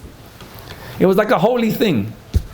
And his chidush was Dira B'Tachtainim, practical. What I want you guys to do, he says, is I want you to see the vision, align yourself with the vision. So Yutas Kislev is going to fall out the first time on Shabbos, Vayeshev, Yom Gimel, on the third day, on the worst aliyah, as Yosef sold his brothers. And he says, okay, and the purpose is to become a shliach. And when you see that shlichus, well, now guess what? You just shifted. Whatever's going on through in your life right now is a success. Why is it a success? Because no one else has ever brought God to where I am now. So yeah, give yourself a point. And if you succeed in being happy today, and Ivdos Hashem B'Simcha, you did Ivdos Hashem B'Simcha where it never was before. So it's a very nice idea that you say, Yosef Arad Mitzrayim means, Yosef goes down to Mitzrayim, and Yosef says, I'm a Shliach of Hashem. But you and I need to say it. And if you and I can say it in our lives, if we can contemplate with ourselves and realize the mission of Dira B'Tachtainim, and realize how every single thing that happens in life is all about us achieving the mission of Dira B'Tachtainim and align ourselves with that mission, then we become happy people. And we live happy lives because happy people are not into themselves. And so I say, L'chaim, Chaim Levracha, that we should experience and be able to draw down the power of Dir B'Tachteinim. And I want to give the mic over, physically or spiritually, and ask you, have you ever had the opportunity to make a Dir B'Tachteinim? To take a Yoseph Urad Mitzrayim, when you were going to tell the Lashon Hara and you didn't, and you overcame?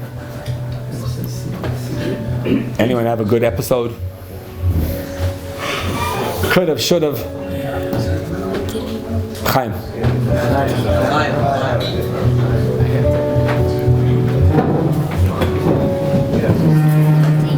What is it?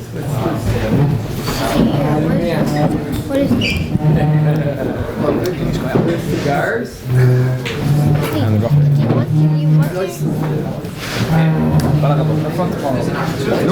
Just came from work.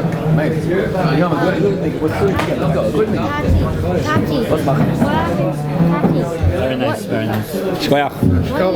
For those who want to stay in Fabrengen, now the Fabrengen begins. Huh?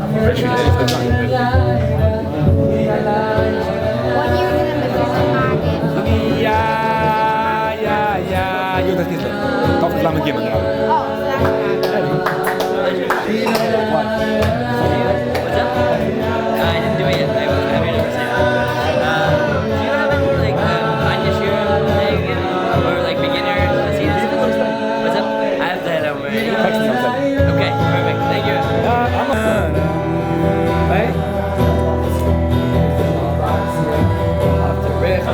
Alright, so for those who want to Fabrengen, this is officially, this is the real party, not the after party. There was a before party and now it's the real deal. Now Benny's here. Where's Avi? Avi disappeared now. I brought Yitzi. Yitzi's coming. Yitzi's coming? Alright, perfect. Now we can start. So,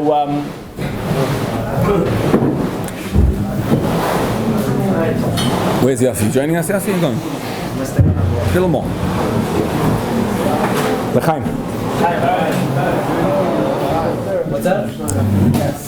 Yossi, Zach, joining us. You can't just send Yossi here. Come in. I have to be able to make it quicker. We can make a quick exit whenever you want. There's no pressure. Chaim Sruli. Chaim Levracha. We need a lot of L'chaim in the world now. Yeah. Too much going on in life. The dips of Dir B'Tachteinim in this past little while are too great. Chaim, Somer L'chaim, very rough. Chaim. So,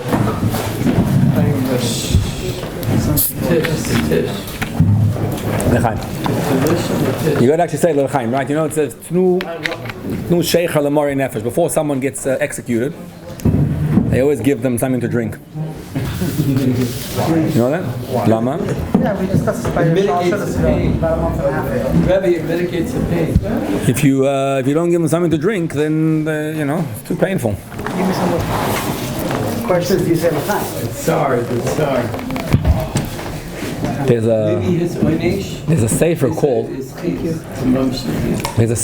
Pirkei de Rabbi Lezer. Very nice sefer.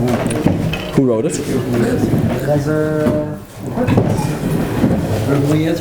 It was written by Rabbi Lezer Agon, the Rebbe Horkos, attributed to him. Have you heard of him? The Tana. Rabbi Eliezer in the Mishnah. So one of the books that he wrote was Pirkei de Rabbi Lezer. And there's a very powerful line in Pirkei de Rabbi Lezer. Usually, Midrashim and the Gemaras don't really express. I mean, not often, I should say. Do they express feelings? And when you see feelings expressed, Yossi, whatever. When you're sitting, by the way, without the phone, you need a few minutes without the phone. At least. No, but without millennium. There's a few minutes out of our brain. Your wife's not so extended.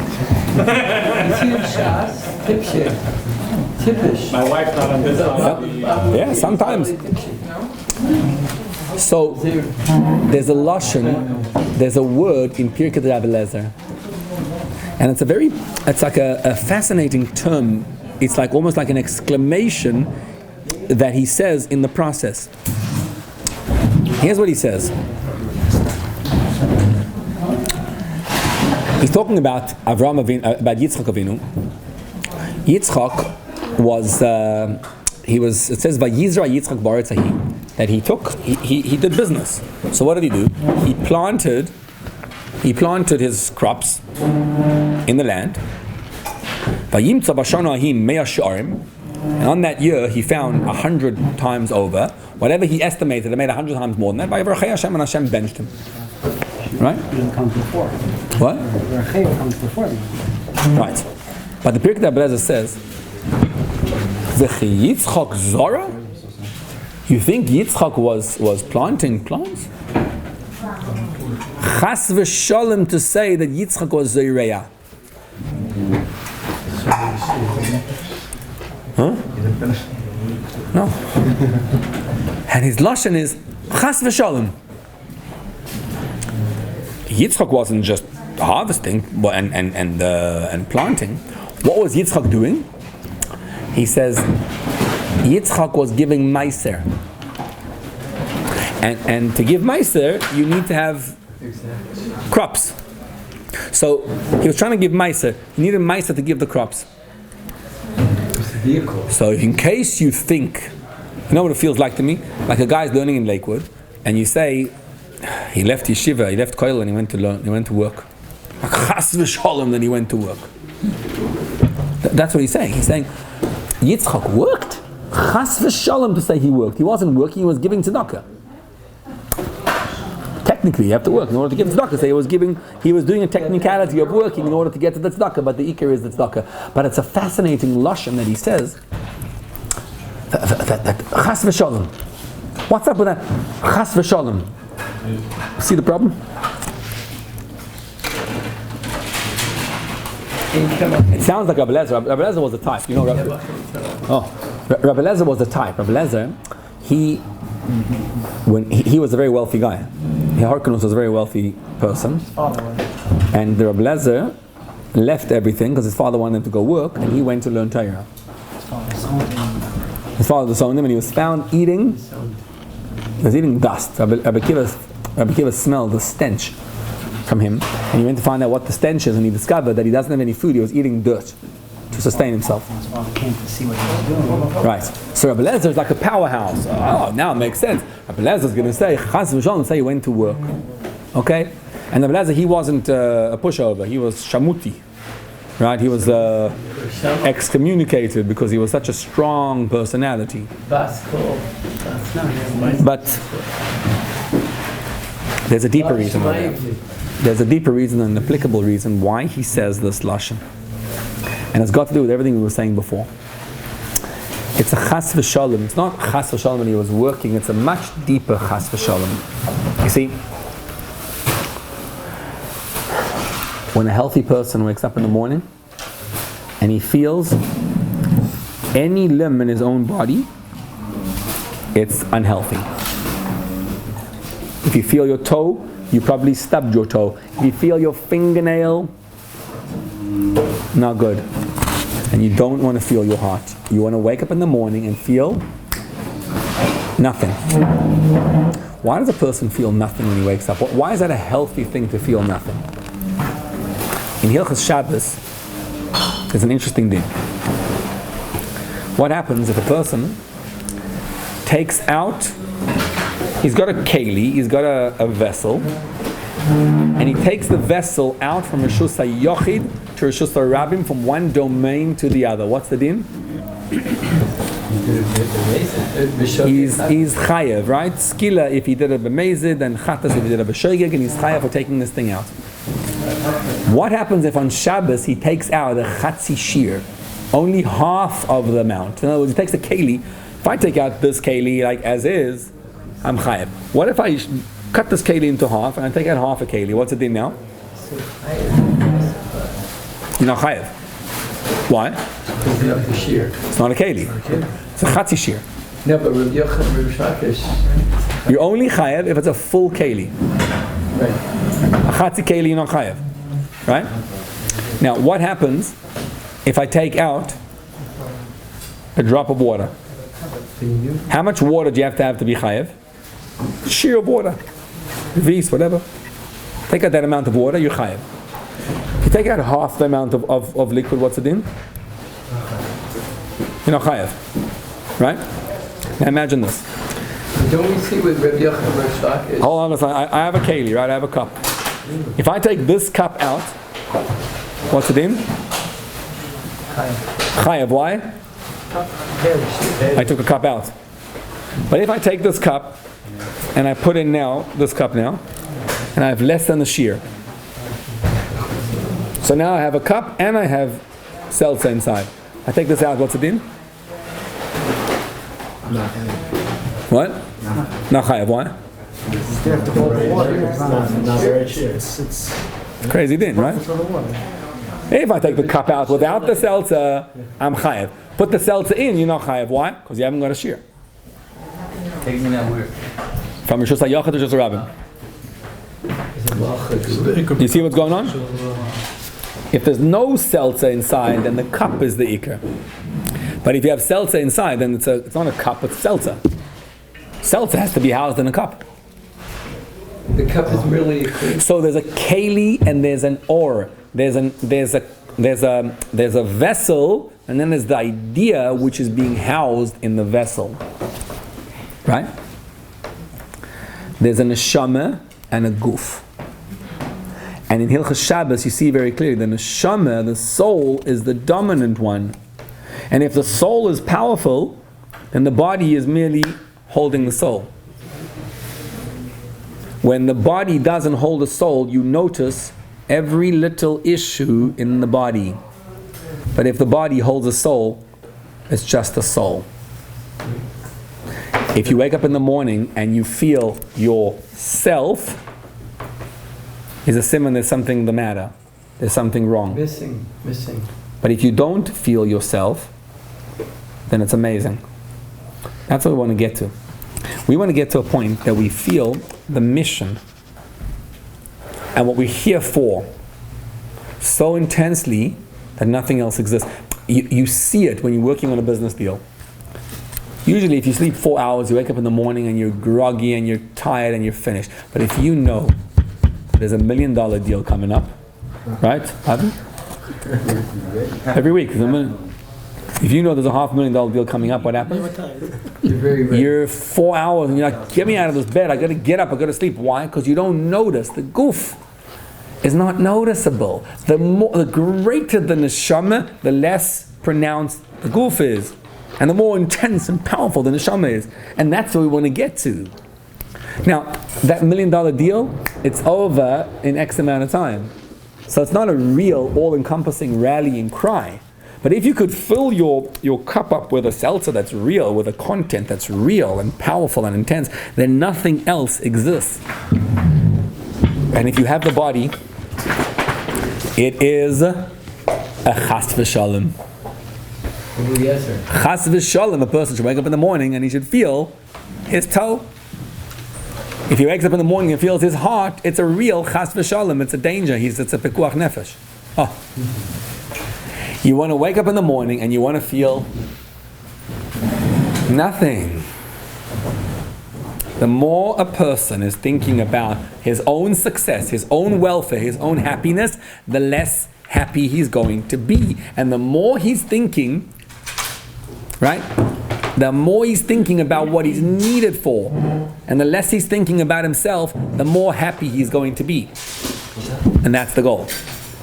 Comes the Pirkei Rabbi Eliezer and he says, Chas v'shalom, God forbid to say, V'chi Yitzchak, Zara Azroim, you think Yitzchak was doing business? That's what he was doing, you're kidding? Can you imagine? How many hours a day do you spend in business? 2 minutes. Can you imagine if you look back at life, and you're going to look back at how many hours you spent in the office, and you're going to realize you didn't have a choice, and you're going to say, Lord, what a waste of a life. What was I thinking? What was I doing? We spent time with the Fabrengen. That's time well spent. But the time in business, the time in business is such a, It's sad. It's sad that we have to waste our life on eating and drinking and doing business and all these little things. And that's what the Pirkei Rabbi comes along and he says. He's like, Chas v'shalom. God forbid to say that Yitzchak, all he thought about was the business. Because if it's not a Chas v'shalom because, you left learning and you went to work. If a person is engrossed in work and he's thinking about work and work is what he does, then he's going to fall flat on his face. The Chas v'shalom is, that's where all the maladies of life, all the disorders come from. It's from people who think too much about themselves and what they need and what they want and what they're trying to accomplish, and they end up going to work. If you work, it's a Chas v'shalom. And by the way, there's a difference between Avraham and Yitzchak, right? Avraham Avinu, unlike Yitzchak Avinu, Avraham Avinu, he also gave Meiser, right? The Rabbi asked on the Rambam. The Rambam says that Rambam says Yitzchak taken Meiser. So the Rabbi says it's not true. Avraham taken Meiser. But there's a big difference between the Meiser of Avraham and the Meiser of Yitzchak. What's the difference? The difference is the Meiser of Avraham. When did he give it? Here's Tavi. When did Avraham give Meiser? Remember? When? Before Shabbos. What time of the week? What time of Something happened. There was a war. Right, it was right after that when he got all his. Avraham went out to war, Right. and as a result of the war, he won the war. He had So he gave Meiser. Right. So the Rambam says, the Rabbi says that that's Meiser. The Rambam is like, it is Meiser, but it's not really Meiser. Why not? Of course, nice. Because Avraham Avinu had a war. Wars are dangerous things. You could lose a war. It would be very natural to lose a war. But to be mitzvah from danger, The chidush of Meiser is not that when you go out to war, you attribute it to God. The chidush is that on a blue Monday, when you're going out to work, l'chaim l'bracha, I would say l'chaim, but there's no l'chaim. The chidush is on a regular Monday. Chaim, Yaakov l'chaim. I forgot. The Ilu Nishvas, Zisel Bas Ze'ev, for your set tonight, and the shul named after her, Chaim. mixed wine and She picked the shul to be named that she knew that there was always be a Fabrengen on her yard side. So, Avraham Avinu gave Meiser from a situation, right, that he knew it was an amazing situation. He knew something amazing happened, so he gave Meiser. So the Rambam says, that's not amazing. You know what's amazing? When Yitzchak gives Meiser from a regular work, Yitzchak didn't work. What happened was, he felt the neshama, he felt the soul of why I am working. I am here to make a dir b'tachtonim for Hashem. You know how you make a dir b'tachtonim? God wants you to eat, sleep, and make money, and He wants you to do so al pi Torah. And when you do that, you're engrossed in the mission. Chas v'shalom to say that Yitzchak was going out to make money. He was going out to give tzedakah.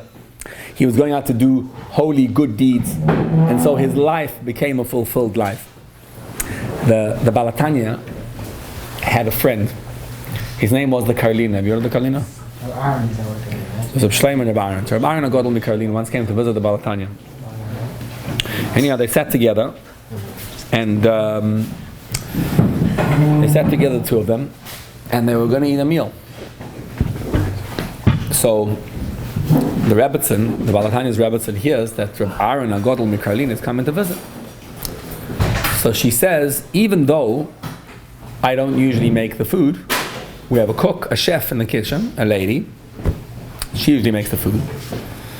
She said, but do me a favor, it's a chosh of a guest. So I'm going to make the food for the chosh of a guest. His daughter. What? Whose daughter? Salt? Yeah, whose daughter? His daughter made it. His daughter was arguing with his mother, with his wife. Oh, okay, I didn't know that one. Maybe. But anyway, details of the story might be incorrect, fine. But so the question was, who's going to make the food? So now the chef says, I want to make the food, or the daughter. She said, I want to make the food. Because I always make the food, so I'm entitled to make the food now. So they're sitting down, they're deciding who's going to make the food, right? So what do they decide? That you're going to make whatever, the pasta, and you'll make the stew, you'll make the meat, you'll make the potatoes, and they divided up the job. Who's making what? Everything's fine. They divided up all the work. They divided up all the work. Who's making what? Everything except for one thing they forgot to divide up. Salt. Who's salting it? So what they do? So the Rebbitzin comes over and she says, oh, it's right here. Okay. Shleima of Kalini says. Okay.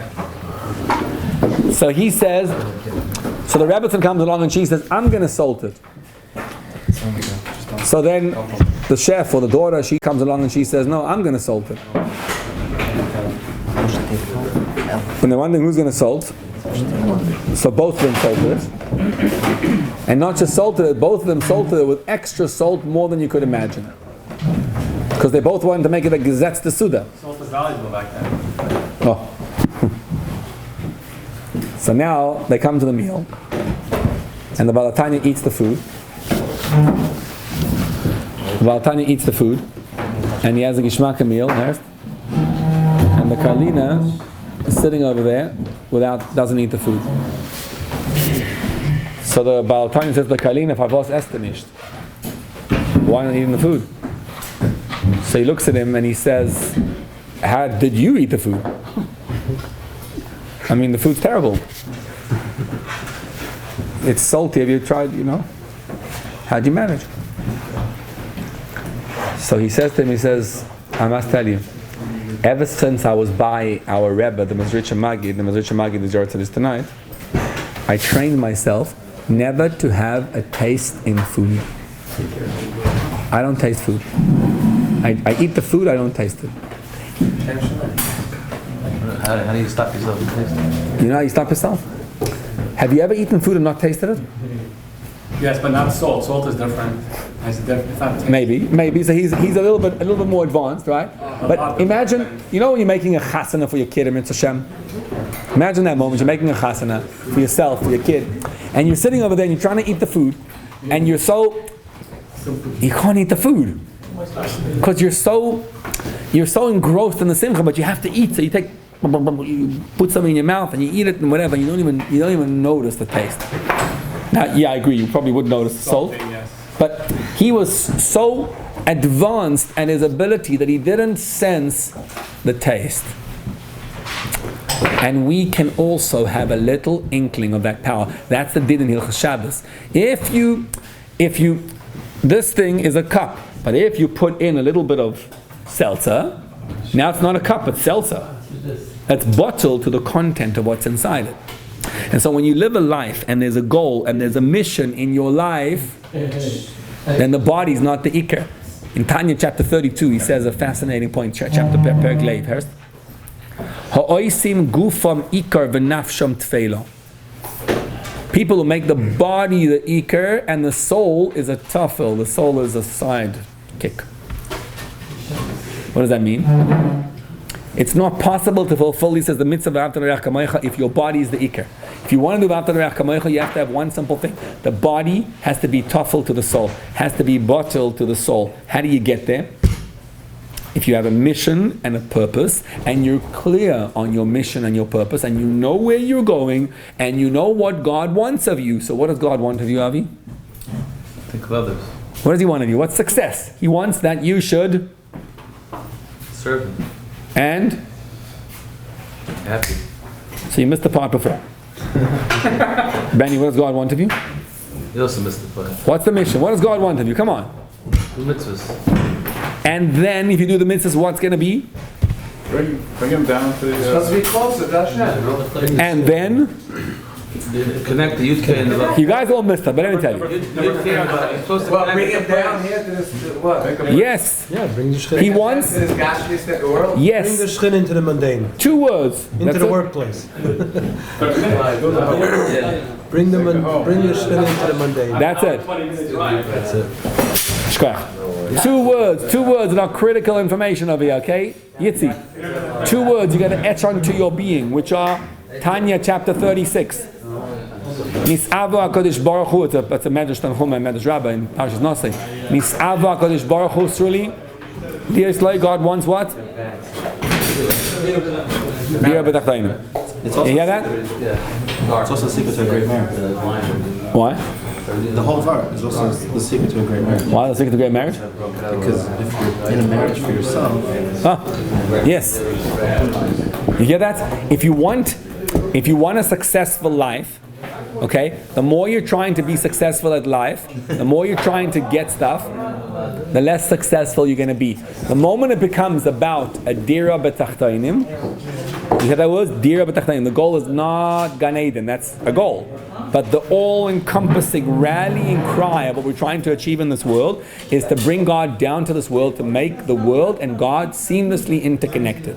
And if a person lives his life, and that's the seltzer, that's the keli, that's the or. So my keli is my body. My keli is... What? So if he lives his life how? I don't work. What does the Pirkei Avos say? Chas v'sholem to say Yitzchak went to work. He didn't go to work. He went to make meiser. He went to give away tzedakah. I don't work. I give tzedakah. I'm about taryag mitzvahs. Why can't he say I went to work to give tzedakah, but I went to work? Chas v'shalom, he says, because that's the chas v'shalom of the Pirkei Avos. You know why? He's saying, what's the ikka? What's the chas? So the ikka could still be. How do you say it? How do you feel about it? Because if a person wakes up in the morning and he feels his toenail, then he's unhealthy. A healthy person wakes up in the morning and doesn't feel himself at all. All he feels is the neshama. He doesn't, there is no feeling of self. If you go to work and you're like, okay, I'm going to work to make money, to be able to earn, to make tzedakah. It's nice, by the way, it's a very nice thing. I'm not saying it's a beautiful thing, it's kol hakavod to you. The trouble with the system is that if you're operating with that premise, right? In today's day and age, today's day and age, we're so, the phone, look, it grabs so much of our attention, and it leads to so much unhappiness because we're so disconnected.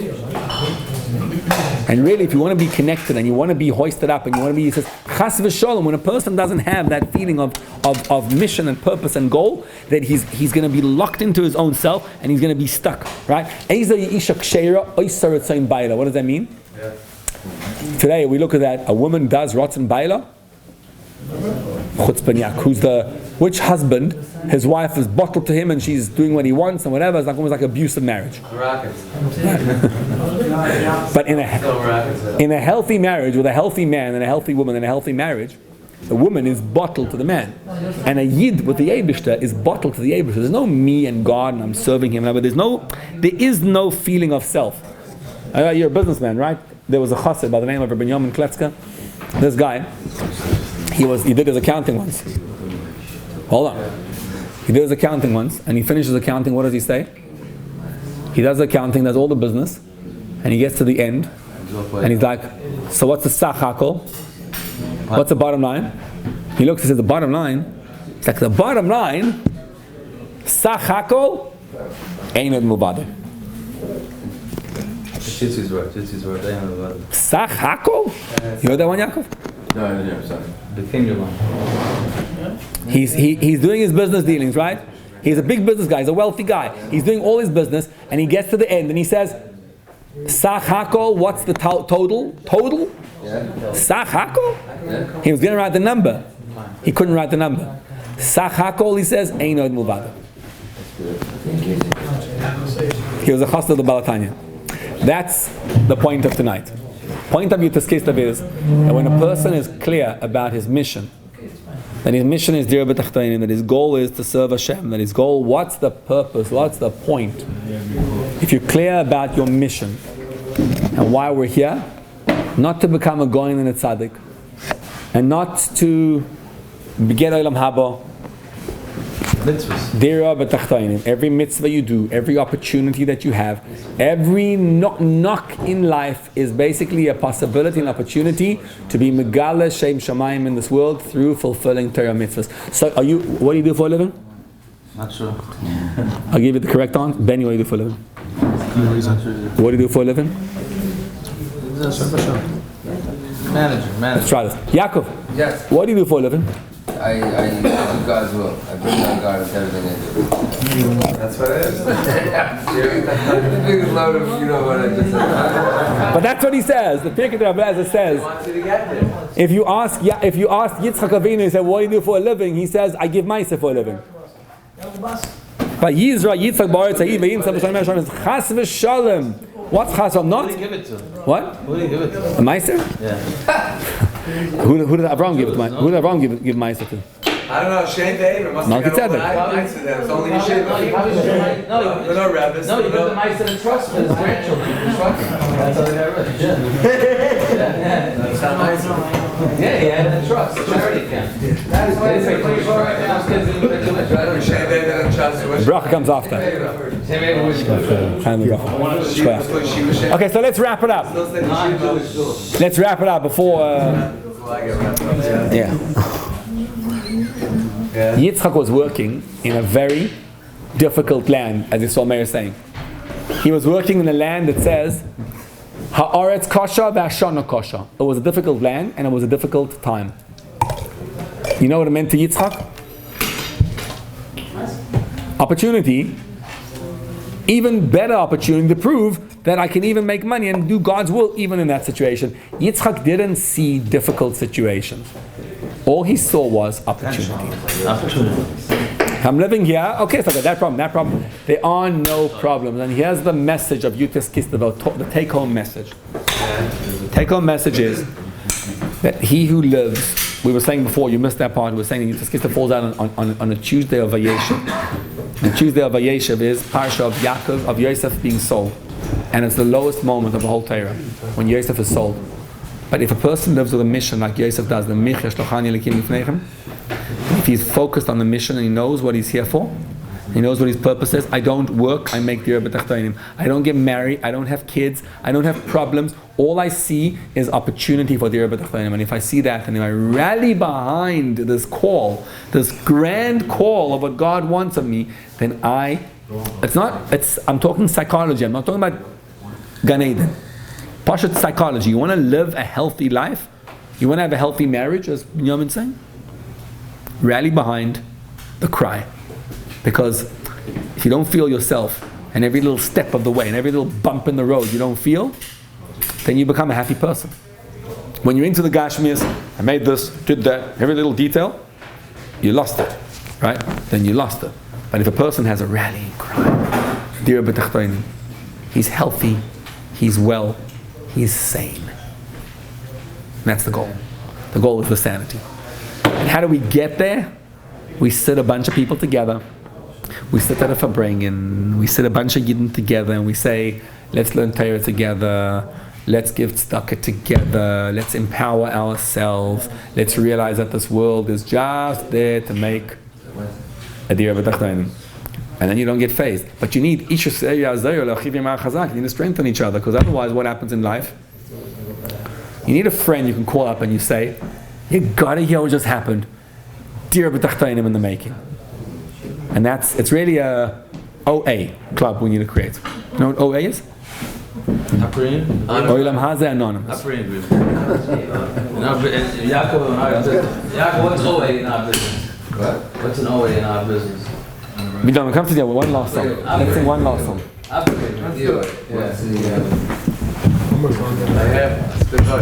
But the Zohar says that this is from time, this is from Valheim. What the Rabbi is saying. This Vart? Which one? Dir b'tachtonim or this? Yutes Kislev?